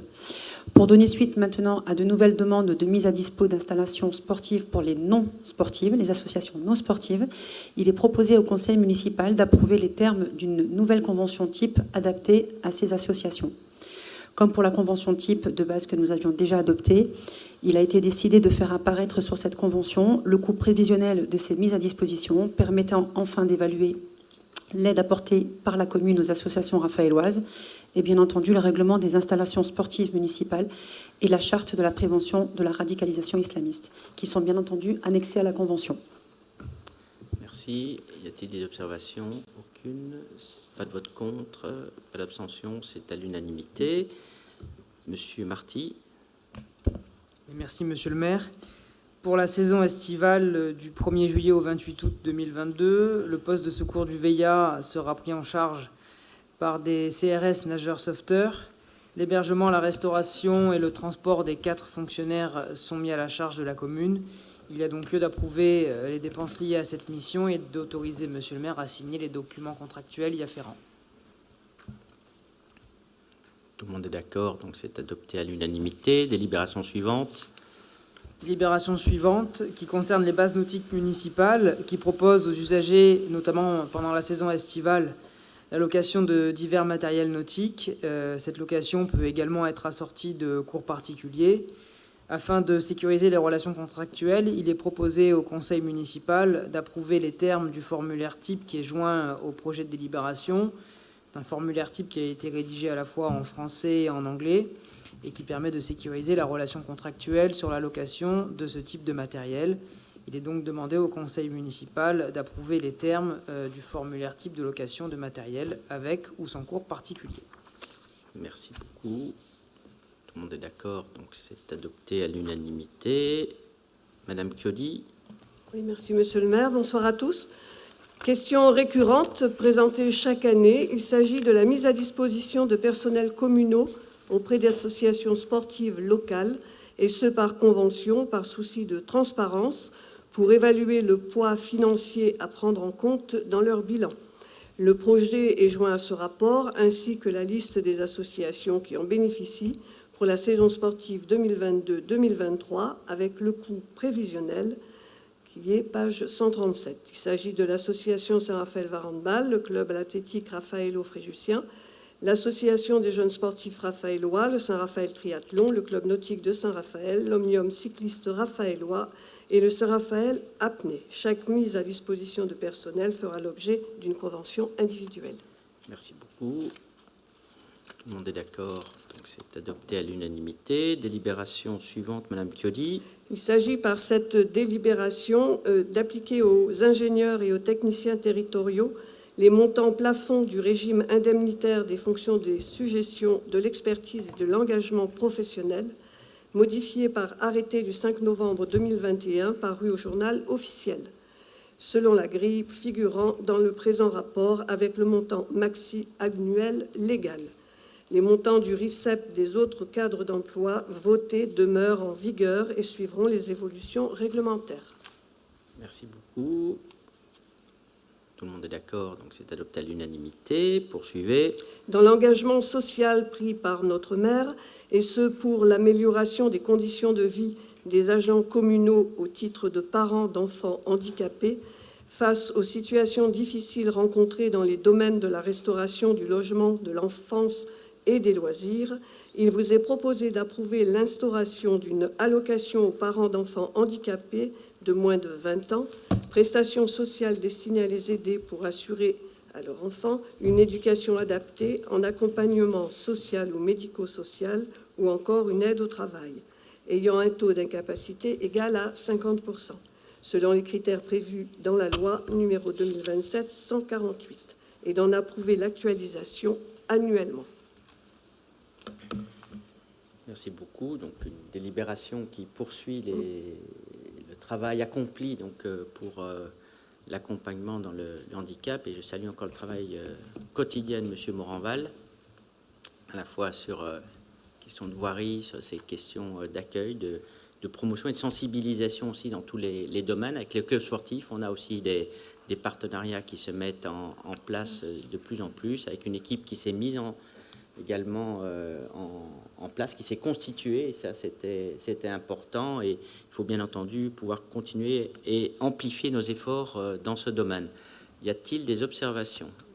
Aucune, donc tout le monde est d'accord, c'est adopté à l'unanimité.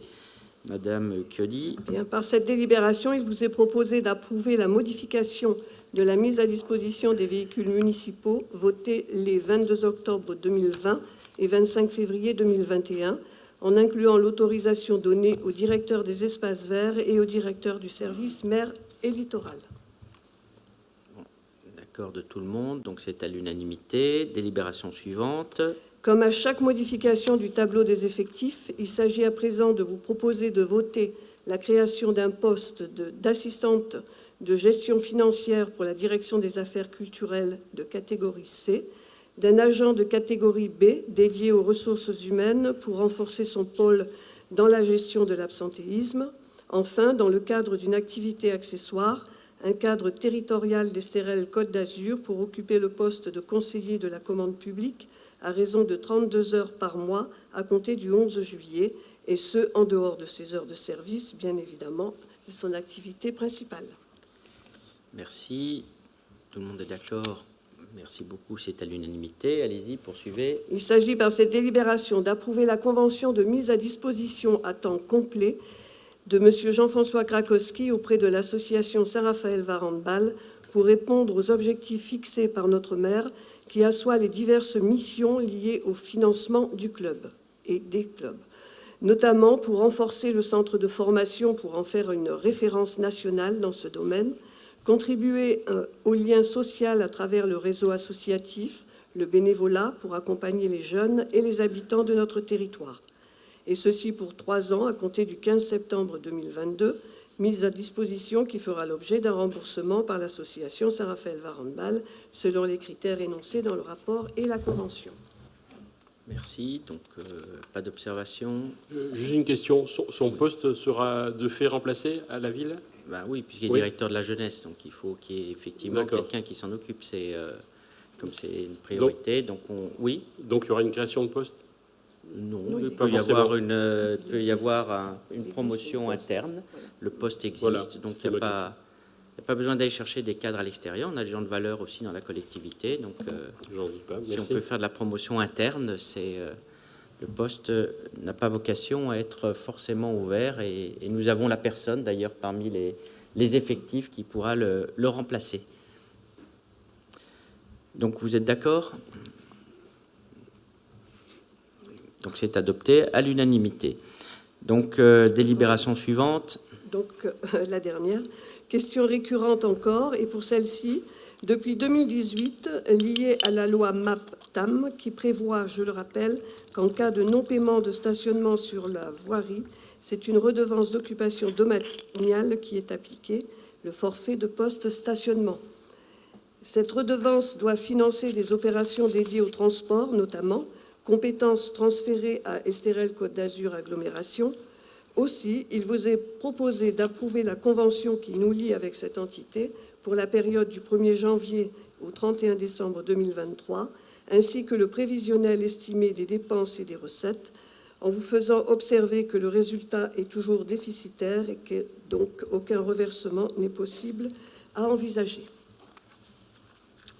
C'est tout. Y a-t-il des observations ? Pas d'observations. C'est des délibérations qui reviennent aussi très administratives, qui reviennent chaque année. Donc, cette fin de conseil, il restera une délibération importante sur la loi climat et résilience pour que tout le monde ne nous quitte pas avant la fin du conseil, qui permettra de débattre. Poursuivez, parce que les quelques délibérations qui restent donc, sont assez récurrentes.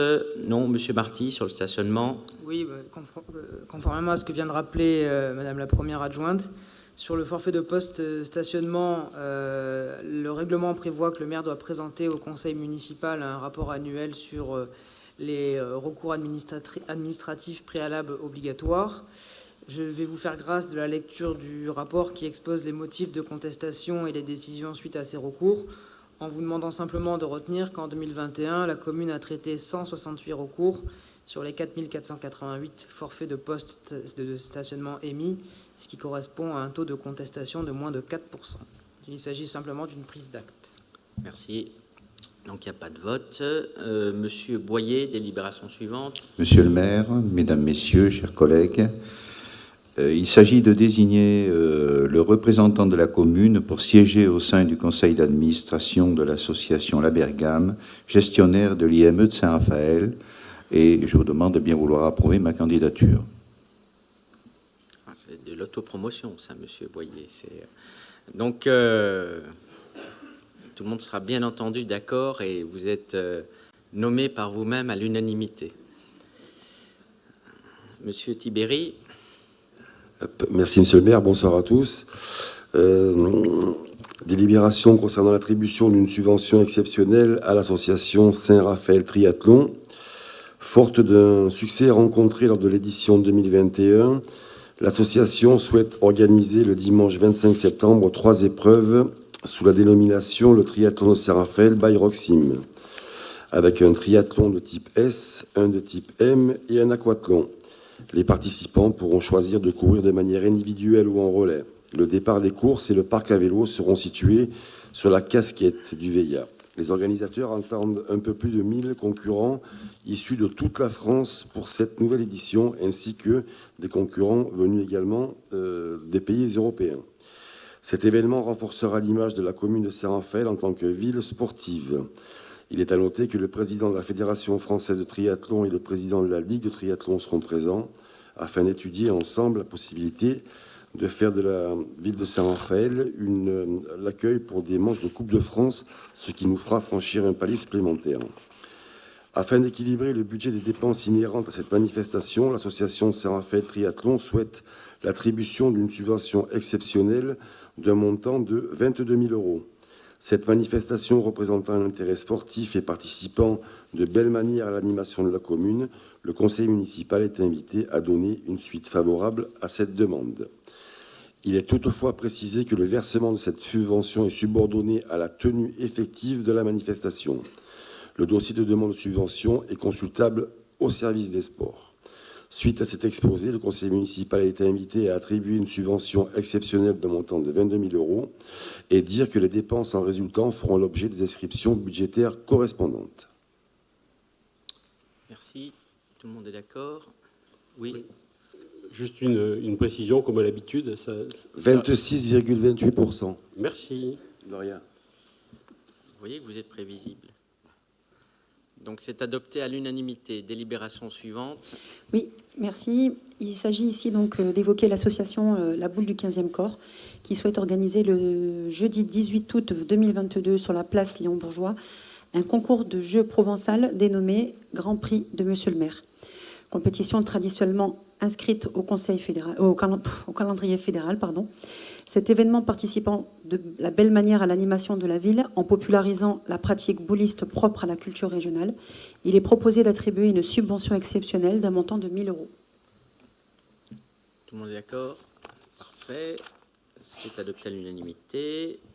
Madame Jean Perrin. Non, c'est encore moi, monsieur le maire. Je crois que c'est encore la question 33. Je vais remettre mes lunettes, effectivement. À vous. Il s'agit ici d'évoquer l'association Les Amis de la Petite Boule qui souhaite organiser de leur côté le 20 août prochain sur la place Lamartine un concours de pétanque dénommé Le Prix de la Ville. Cette compétition, traditionnellement inscrite au calendrier fédéral également, attire plus d'une quarantaine d'équipes ainsi que leurs familles et participe à l'animation de la place Lamartine et du centre-ville de notre cité. C'est pour cette raison qu'il serait proposé d'attribuer une subvention exceptionnelle d'un montant de 500 € à l'association. Merci. Donc tout le monde est d'accord, c'est adopté à l'unanimité. Madame Jean Perrin, cette fois-ci. Non, c'est encore Monsieur Tibéri, je crois. Oui, Monsieur Tibéri, pardon. Merci, Monsieur le maire. Délibération concernant l'attribution d'une subvention exceptionnelle au club alpin français de l'Estérel, qui organise le 18 septembre le brevet du randonneur de l'Estérel adulte et celui de l'Estérel jeune et famille. Le brevet du randonneur de l'Estérel est une randonnée sportive et conviviale dans le respect absolu de multiples contraintes environnementales du massif et qui comprend différents parcours avec des difficultés et des longueurs variées. Il y a 4 parcours de 20, 33, 41 et 45 km pouvant représenter jusqu'à 10 heures de marche. Cette manifestation, qui se veut respectueuse de l'environnement, a notamment comme objectif de ne laisser aucune trace sur son passage. Il est à préciser que le club alpin propose une inscription gratuite pour les mineurs. De ce fait, le club alpin sollicite la commune de Saint-Raphaël pour une aide exceptionnelle pour un montant de 2 500 €, qui représente donc 44% de leur budget. Il est toutefois précisé que le versement de cette subvention est subordonné à la tenue de la manifestation. Suite à cet exposé, le conseil municipal est invité à attribuer une subvention exceptionnelle de 2 500 € au club alpin français de l'Estérel et dire que la dépense en résultant fera l'objet de l'inscription budgétaire correspondante. Je vous remercie. Merci. Tout le monde est d'accord. C'est adopté à l'unanimité. Donc, Madame...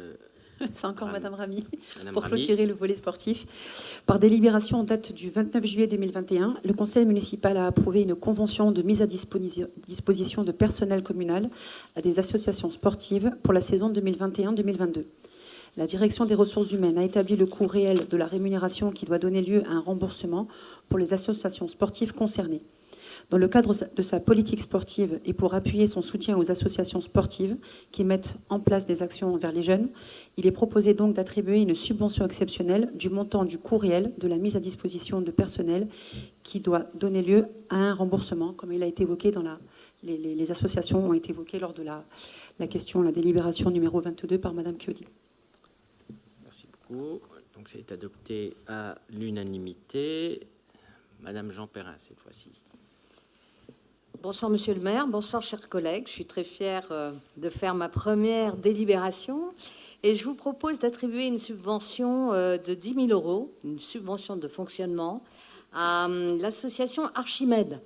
Alors, derrière ce nom se cache un mathématicien formidable qui a 3 doctorats, des doctorats en physique mathématique, en épistémologie et en histoire des sciences. C'est un grand spécialiste de la théorie des cordes et de la théorie quantique des champs. Je m'arrêterai là. Son idée, c'est derrière cette association de réunir un grand nombre de prix Nobel et de médailles Fields venus du monde entier et de faire sur Saint-Raphaël une ville de l'intelligence pour continuer à réfléchir à la recherche fondamentale avec des entreprises, avec des scientifiques, avec des jeunes chercheurs, avec le CNRS, avec Saclay, avec plein de gens, une sorte de Villa Médicis des sciences. En plus de ça, il va aller dans les lycées et les collèges et pousser les jeunes raphaélois et ceux de l'agglo aussi à aller vers les sciences de l'ingénieur, les mathématiques et les sciences fondamentales, parce que ces options-là sont très importantes pour réindustrialiser notre pays et pour le développement durable. Monsieur Tiberi ou Monsieur Tomasi, vous savez très bien que la biologie, la science, c'est très important. Monsieur Tiberi aussi, il le sait aussi. Bon, moi, je vous propose donc, il y aura un congrès au mois d'octobre pour aider justement Monsieur Coneyer à faire venir ses prix Nobel et ses médailles Fields. Et ce congrès sera aussi ouvert aux Raphaélois, pour ceux qui aiment les sciences et les maths. Voilà, j'espère qu'il y aura beaucoup de monde. Donc je vous propose de lui attribuer cette subvention de 10 000 € qui va l'aider pour les frais d'études destinés à transformer ensuite cette association en une fondation dans 3 ou 5 ans. Merci à vous. Merci beaucoup pour faciliter l'accueil de l'excellence mondiale, on peut le dire mondiale, de la mathématique, Absolument. ici à Saint-Raphaël. Y a-t-il des observations? Pas. Juste dire, j'ai eu l'occasion de discuter avec Brigitte de ce projet. Je trouve que c'est un projet vraiment extrêmement intéressant pour la ville. Merci beaucoup. Donc, c'est adopté à l'unanimité. Donc, Monsieur Bonal. Merci, Monsieur le maire, chers collègues. L'association Un Noël pour chaque enfant a pour but de distribuer des jouets pour Noël pour les enfants défavorisés. Eu l'égard à l'intérêt social que représente l'action de cette association, il est proposé au conseil municipal d'apporter le soutien financier de la collectivité en attribuant une subvention de fonctionnement de 1 000 € à l'association Un Noël pour chaque enfant. Dire que les dépenses en résultance feront l'objet des inscriptions budgétaires correspondantes. Merci beaucoup. Donc, c'est adopté à l'unanimité. Délibération suivante, Madame Lopez. Merci, Monsieur le maire. Par cette délibération, il est demandé au conseil municipal d'attribuer une subvention exceptionnelle à l'association Les Amis de la Basilique Notre-Dame de la Victoire, dont l'objet est le rayonnement national et international de notre basilique et qui participe au développement culturel de la commune.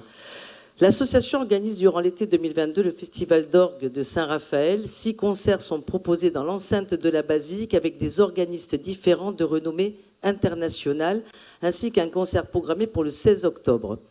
Compte tenu de l'intérêt que présentent ces manifestations ouvertes à tous, il est proposé d'attribuer une subvention exceptionnelle de 1 500 €.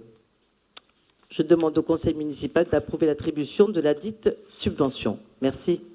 Monsieur le maire, je ne participerai pas à ce vote puisque je suis membre des Amis de la Basilique. Très bien. Tout le monde est d'accord? Les Amis de la Basilique, ça vous va pas, Monsieur Tomasi?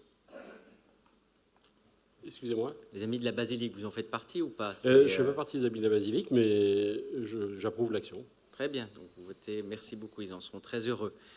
Donc, c'est gentil d'avoir ces attentions particulières. Vous m'étonnez parfois, vous arrivez même à m'étonner, vous voyez, donc c'est parfait. Donc c'est adopté à l'unanimité. Donc il reste un vœu sur lequel on a à se prononcer qui concerne la loi climat et résilience du 22 août 2021 et qui fixe un objectif en 2050, mais avec une application graduée à partir de 2030, d'une zéro artificialisation nette des sols. Alors, pour que vous ne me fassiez pas dire ce que je ne dis pas ou nous faire passer pour ce que nous ne sommes pas, on considère que, globalement, l'objectif peut effectivement être louable de ne pas davantage artificialiser les sols. Donc, on n'est pas hostile sur le principe et il n'y a aucun maire de France qui est hostile sur le fait qu'effectivement, il faut d'abord consommer du foncier là où ce dernier l'a déjà été. Et vous avez un certain nombre d'absurdités, j'en conviens, notamment dans les Landes, où vous avez des immenses hangars ou locaux industriels qui ont été aménagés, construits et où l'urbanisation n'a pas vocation toujours à s'étendre sur des espaces naturels. Donc on convient sur le principe d'une loi, mais très souvent vous pouvez avoir des objectifs généreux, mais il faut regarder dans les détails pour voir à peu près ce que cela peut traduire.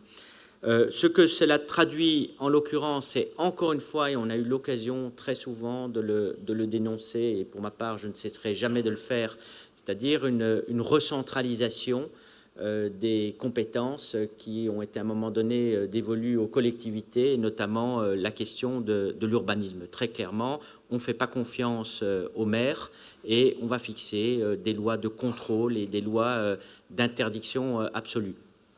Il y a des endroits en France, et vous en conviendrez, où il est peut-être possible de développer une urbanisation lorsque c'est raisonnable, lorsque vous avez des projets qualitatifs, lorsque ça correspond à du développement économique.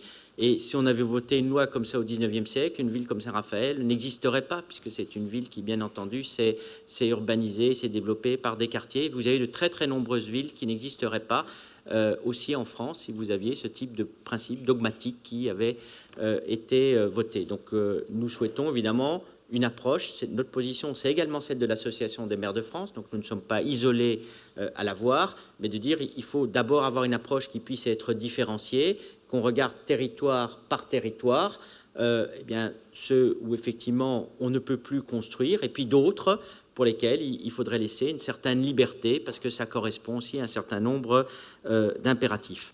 Donc cette recentralisation, nous y sommes opposés. Première raison du vœu qui vous est soumis. Deuxième raison, c'est que nous nous retrouvons mis en quelque sorte sous la tutelle de la région, dans la mesure où la planification de l'urbanisme va se faire conformément au SRADET, qui est un document d'orientation régionale. Il faut que nos SCOT soient compatibles. S'ils ne le sont pas, la région va à la main en dernier ressort. Et en tant que maire, c'est la position, encore une fois, je le répète, de l'Association des maires de France, nous considérons que ce n'est pas à l'échelon régional qui convient de fixer les règles d'urbanisme dans chacune des communes, c'est-à-dire un échelon qui demeure extrêmement éloigné. La région PACA, c'est 5 millions d'habitants, avec son centre à Marseille. On considère que ce n'est pas dans les bureaux là-bas qu'on doit décider comment est-ce qu'on peut construire ici sur le territoire de l'agglomération. Ça, c'est la deuxième raison pour laquelle nous sommes opposés à cela. Je voulais évoquer également, nous sommes opposés à la logique quantitative qui, trop souvent, on a maintenant des logiques arithmétiques, mathématiques, qui guident uniquement l'action publique. Nous considérons aussi que nous avons été un territoire où nous avons pu être raisonnables. C'est la comparaison que je l'ai donnée là tout à l'heure, je ne vais pas reprendre mes chiffres, je crois que tout le monde les a en tête, par rapport à d'autres dans le cadre de la consommation foncière. Et il faut savoir que dans cette loi, les bons élèves vont se trouver pénalisés par rapport aux mauvais, puisqu'il est notamment prévu pour une période de 2015 à 2035, si ma mémoire est bonne, qu'il y a encore la possibilité de pouvoir consommer des espaces non encore construits, mais correspondant à la moitié de ce qui a été consommé au cours d'une période précédente. C'est-à-dire que ceux qui ont beaucoup construit vont avoir beaucoup de potentiel de construction. C'est-à-dire que ceux qui ont été économes, ceux qui ont veillé à protéger leur territoire, eh bien, ceux derniers vont se retrouver avec des contraintes plus fortes que les autres. Donc c'est totalement injuste, c'est absurde de plus pénaliser ceux qui ont été vertueux. Ceux qui, effectivement, ont pris déjà des mesures pour pouvoir consommer leur territoire. Nous sommes, en ce qui nous concerne, dans un territoire protégé. Je l'évoquais tout à l'heure, vous avez de multiples mesures de prévention qui existent, que ce soit des plans de prévention des risques, que ce soit le SPR qui sont encore récemment mis en place, que ce soit le classement de l'Estérel qui existe sur une ville de Saint-Raphaël. Et nous n'avons pas consommé de manière excessive cet espace, mais on peut avoir besoin ponctuellement pour du développement économique, pour accueillir du logement, pour accueillir des actifs, parce qu'on a besoin d'accueillir des jeunes actifs, pour accueillir une résidence senior, pour des équipements publics d'intérêt général, et on ne peut pas se retrouver avec ce type de lois dogmatiques qui vont s'opposer à ce que nous puissions réaliser un projet d'intérêt général. Donc, comme les maires de France ont dit, il convient de mettre une variable d'ajustement qui est celle de l'intérêt général. Si on démontre qu'il y a de l'intérêt général qui peut être celui de la protection de la biodiversité. Vous savez très bien qu'il y a des mesures compensatoires qui peuvent intervenir à certains moments, parce que vous construisez, il faudra peut-être mettre plus d'efforts à certains autres endroits. Et bien ça, c'est pas possible avec ce qui nous est proposé.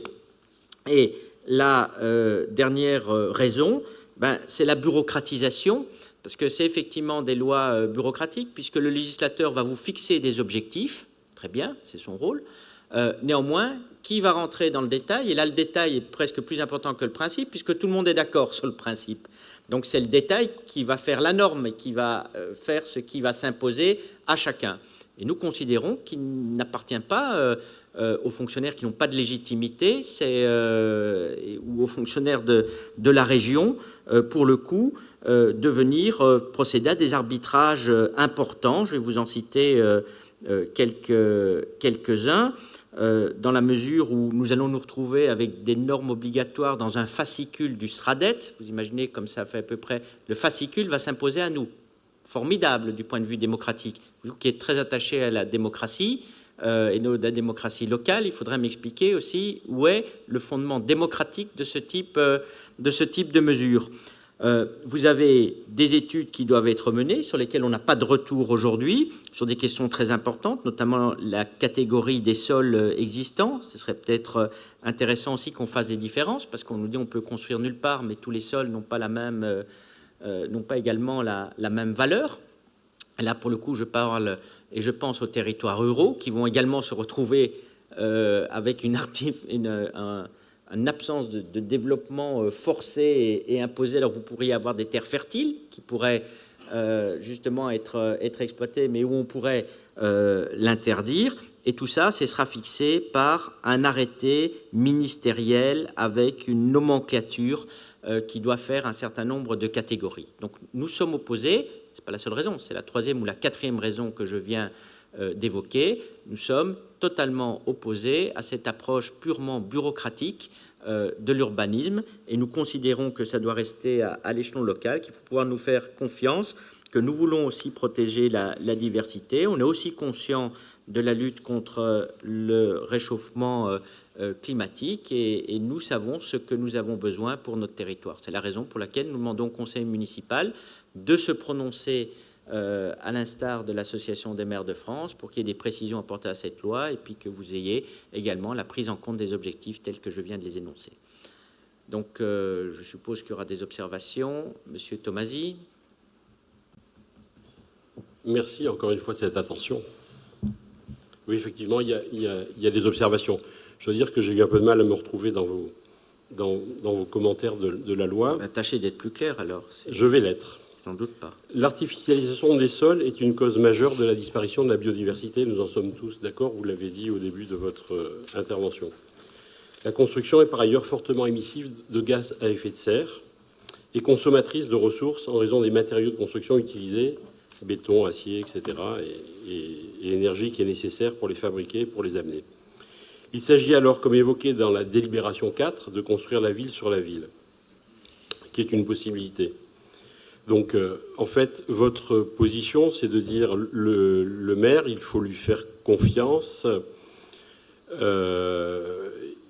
Il a compétence, le conseil municipal a compétence également pour dire ce qui est bon pour son territoire. Tout à fait. Nous sommes sur un lieu ici, l'Arena, dont on a l'illustration de l'inutilité tout au long de l'année, même si les efforts menés par les équipes municipales ont tendance à lui donner petit à petit une vocation qui certes différente de celle qui était prévue au départ, mais donc de l'occuper alors qu'au départ ça ne l'était pas. Donc vous n'auriez pas des salles municipales, vous en faites pas?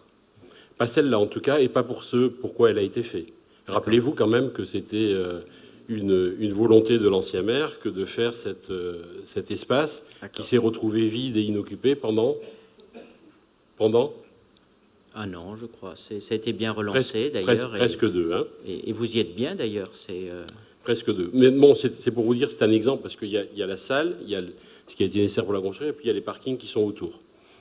On peut se questionner là-dessus. On peut se questionner, c'est-à-dire pas être d'accord, et se questionner là-dessus. Allez-y. Donc moi, je pense que les discussions que nous avons eues aujourd'hui, sur les premières délibérations et sur celle-là, valent réellement de mener un débat sur la vocation qu'a la ville à s'étendre, à construire, à artificialiser davantage.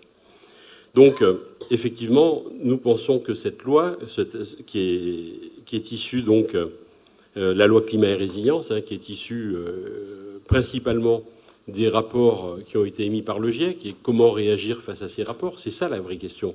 C'est comment réagir pour que la ville, par exemple, s'adapte, pour que la ville ait une action forte pour diminuer son impact sur les changements climatiques. Et vous savez qu'on n'a pas voté un certain nombre de délibérations parce que vous n'avez pas posé de stratégie bas carbone au niveau de la ville. Il y a des actions qu'on ne méconnaît pas, mais ce sont des actions au coup par coup. Il n'y a pas réellement de stratégie bas carbone de développer sur Saint-Raphaël. Ça, c'est vous qui l'affirmez. Écoutez, montrez-la moi. C'est encore une affirmation montrez-la moi. Purement gratuite. Vous avez des clauses dans les marchés publics. Qu'est-ce que vous évoquez également? Vous avez un projet de bord de mer où on va réduire la présence de la voiture. Il me semble que c'est plutôt dans le sens du bas carbone. Vous allez avoir dans le cadre du PLU des obligations supplémentaires dans le cadre des obligations de construction. Vous pensez que c'est quoi qu'il n'y a pas de stratégie bas carbone? Ce sont des affirmations que vous faites à chaque fois. Vous avez des bus électriques qu'on encourage et M. Isepi pourra également vous en parler. Le problème, c'est que vous procédez à chaque fois par voie d'affirmation. C'est inexact ce que vous dites. Non, dans votre communication... Il n'y a pas une idéologie du bas carbone. C'est-à-dire que ce qui nous distingue, c'est effectivement, nous avons une stratégie, vous avez une idéologie. On est sur un terrain... Mais pas du tout, monsieur. Vous êtes centralisateur, acceptez-le. Vous ne faites pas confiance aux maires, acceptez-le. Nous pensons, par exemple, que les permis de construire... Nous pensons que les permis de construire ne devraient pas être délivrés par les maires, effectivement. C'est intéressant de le noter, effectivement. Moi, je le prends, effectivement. Vous irez discuter avec un préfet. Lisez le rapport du GIEC, c'est une des recommandations. C'est une recommandation. Mais le GIEC n'est pas la Bible. Il y a un certain nombre de préconisations qui peuvent et qui doivent être évidemment suivies. Si vous avez des absurdités dans le rapport du GIEC, parce qu'on vous dit que le préfet doit prendre la main, c'est-à-dire qu'on revient avant 1981 sur les permis de construire, revenir près de 40 ans en arrière, moi je vous dis c'est une absurdité. Et c'est-à-dire que qu'est-ce qui se retrouve derrière ça? C'est que vous, la bureaucratie, vous l'aimez. Parce que si vous le confiez à une préfecture le soin de donner les permis de construire, ça veut dire plus de bureaucratie, ça veut dire encore plus de contrôle, plus d'interdictions, plus de sanctions, plus de lenteur. C'est ça la réalité des choses. Donc vous pouvez être pour un État bureaucratique, et c'est souvent, et ça accompagne souvent des idéologies comme les vôtres, les excès de bureaucratie. Moi, je suis plus libéral, je l'accepte, et je préfère qu'on fasse confiance à l'échelon local, décentraliser celui des maires. C'est une vraie différence entre nous. Alors, c'est intéressant de parler d'idéologie, parce que là, il n'y a pas d'idéologie, il y a simplement une véritable volonté de voir l'avenir peut-être différemment. C'est ça notre différence. Moi, je ne veux pas que mon avenir dépende d'une préfecture ou dépende de l'État. Je préfère avoir mon avenir en main. Je préfère l'avenir de mes enfants également, que nous l'ayons en main, et que ce ne soit pas des bureaux avec des considérations bureaucratiques, avec des normes qui définissent tout ce que nous devons faire, ce que nous devons manger, comment on doit circuler, comment on doit élever nos enfants, et comment est-ce qu'on doit vivre. Oui, les normes sociales. Oui. Vous, justement, vous les préconisez, y compris dans les habitudes de vie et dans la vie privée des gens. Nous, on n'en veut pas. C'est une vraie différence qui existe entre nous. Monsieur Masquelier, mais vous l'admettez, c'est bien. Laissons tomber les caricatures encore une fois. C'est pas une caricature, c'est votre propos. Vous allez me parler des mangeurs de salade, des communistes, vous allez me parler des habits d'occasion, mais je la connais. Mais c'est une qualification, c'est pas une caricature, c'est comme ça que je vous perçois. Comment? C'est pas une caricature. Non, vous allez me parler de ça, mais c'est pas de ça qu'il s'agit ici. À moins que vous considérez que vous êtes une caricature. Reparlons de la loi climat et résilience. Qui vote les lois en France? Est-ce que c'est les bureaux dont vous parlez? Mais monsieur, vous avez... Répondez-moi. Est-ce que c'est les bureaux dont vous parlez? Vous avez beaucoup trop d'énarques qui sont à la tête, effectivement, dans le gouvernement et au plus haut poste. Mais qui vote les lois? Qui vote les lois? Les lois très fortement inspirées de la bureaucratie, qu'elles soient aussi européennes et qu'elles soient également dans le cadre des ministères. Et je me suis notamment, puisque c'est un débat politique, effectivement, suffisamment élevé au cours des 5 dernières années, pour considérer que nous avions une évolution bureaucratique de notre société. Nous avons un Parlement qui, au cours des 5 dernières années, les députés n'ont quand même pas brillé, je dirais, par leur excellence, leur participation, leur inventivité ou la capacité à ce qu'il y ait des personnalités qui sortent. Vous n'avez aucune personnalité qui est sortie du dernier Parlement. Bon, on ne va pas parler de la législature auparavant. Bon, celle qu'on nous a donnée maintenant, je ne suis pas là pour faire de la politique nationale, mais c'est un véritable sujet sur les 5 dernières années. Effectivement, on a le Parlement qui s'est considérablement affaibli, avec une prise en main de l'État, des bureaux et de la bureaucratie. Et moi, j'ai un vrai problème avec ça. On peut ne pas être d'accord.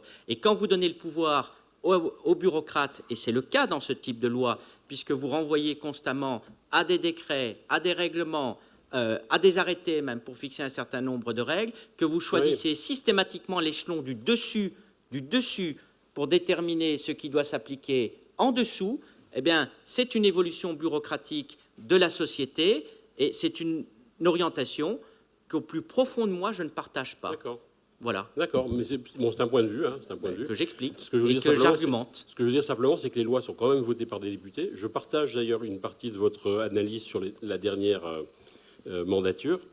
Je pense que les lois sont quand même votées par des députés. Vous avez d'ailleurs des sénateurs, nombreux, hein, dans votre... Là, ils n'ont pas voté la loi, les sénateurs, sur la dernière Sur la loi climat et résilience, elle est quand même sortie, elle est quand même passée. Donc, oui, parce que l'Assemblée nationale a la parole en dernier ressort. Vous le savez très bien, voilà. C'est la Constitution. Et c'est vrai qu'en tant que citoyen et que républicain, moi, j'accorde aux lois une importance certaine. Voilà. Bon, donc sur l'artificialisation des sols, bien sûr, nous ne sommes pas d'accord avec ce point de vue. Et au vu des dernières statistiques, notamment donc sur Saint-Raphaël, une augmentation importante de l'artificialisation entre 2014 et 2022, puisqu'on a sur 10 ans consommé plus de 30 hectares, dont 14 entre 2014 et 2022, sont les chiffres qui figurent sur les tableaux que vous avez sur le site du ministère. 2,5 fois moins que la commune de Roquebrune, qui est juste à côté. Peut-être, mais... Non, mais ça vous donne des éléments de comparaison. Mais les 4000 logements, c'est sur des hectares que vous les construiriez également. Ce n'est pas sur la mer. Il y a forcément des plus mauvais élèves. Hein, non, mais je tiens bien à préciser voilà. par rapport à ce qu'on a dit au début. Vous voyez la Alors, différence. L'échelon régional, Monsieur Tomasi, est-ce que vous trouvez ça bien que ce soit à l'échelon régional? Attendez, je termine. Non, mais comme ça, tout le monde voit bien les choses. Je termine par rapport aux chiffres du début dont vous m'avez parlé. Combien y a-t-il de logements actuellement, puisque c'est des problématiques qui se posent dans beaucoup de villes? Combien y a-t-il de logements actuellement en location à Saint-Raphaël sur Airbnb? Monsieur Izepi, vous devez le savoir. Avec la taxe de séjour, évidemment qu'on peut le savoir. 3300 à l'année. 3300 à l'année. 3300 logements en location à l'année à Saint-Raphaël. Alors vous allez interdire? Non. Mais ça peut arriver à tout le monde. Mais on peut quand même... Airbnb, vous êtes contre? On peut quand même intervenir. Est-ce que sur votre liste, il y a déjà des gens qui auraient mis leur logement en Airbnb? Mais absolument. Ben voilà. Mais absolument. Donc vous venez critiquer ce que vous faites. Mais ça n'est pas la question. Si, parce qu'on parle encore une fois de la propriété privée, cette cas-là. Quand je dis que vous voulez vous immiscer dans la vie des gens et dans tout ce qu'ils font, mais vous venez de donner un autre exemple, c'est-à-dire que vous portez des jugements sur ce que les gens souhaitent faire de l'affectation de leurs biens. C'est-à-dire que là, vous portez un jugement... Je dis effectivement que c'est une des directions possibles. C'est pas un jugement. Mais c'est très bien. C'est-à-dire que les Raphaëlois doivent savoir aussi que... Qu'ils peuvent louer leur logement autrement quand c'est gagné. On va venir contrôler le logement... Non. Les locaux. Mais si, vous allez contrôler aussi voilà. la location de logements et ce qu'ils vont faire de l'usage de leur logement. C'est très important, parce qu'on aura un vrai débat sur le rapport à la liberté. Et je pense qu'on n'a pas du tout la même conception de la liberté, vous et moi. Non. Pas du tout. Donc c'est pour ça que je pense qu'un débat serait intéressant, un débat citoyen. Il est très intéressant. On l'a en conseil municipal, donc voilà. C'est très intéressant. Vous avez compris qu'on était bien sûr contre votre proposition de délibération. Merci beaucoup. Je pense qu'on est pour. Donc nous transmettrons ce vœu au président de l'Association des maires de France. Donc, comme la contribution de la ville de Saint-Raphaël. Vous avez d'ailleurs un recours devant le Conseil d'État et un recours qui sera certainement fait devant le Conseil constitutionnel parce qu'il y a un moment donné où l'atteinte aux libertés locales, il conviendrait peut-être que ça puisse être sanctionné par les plus hautes juridictions. Je vous en remercie. Nous nous reverrons à la rentrée. Je vous souhaite d'excellentes vacances. Ah non, il y a une dernière, pardon. Le compte-rendu des délégations. Est-ce qu'il y a des questions? C'est une prise d'acte. Il n'y en a pas. Je vous remercie.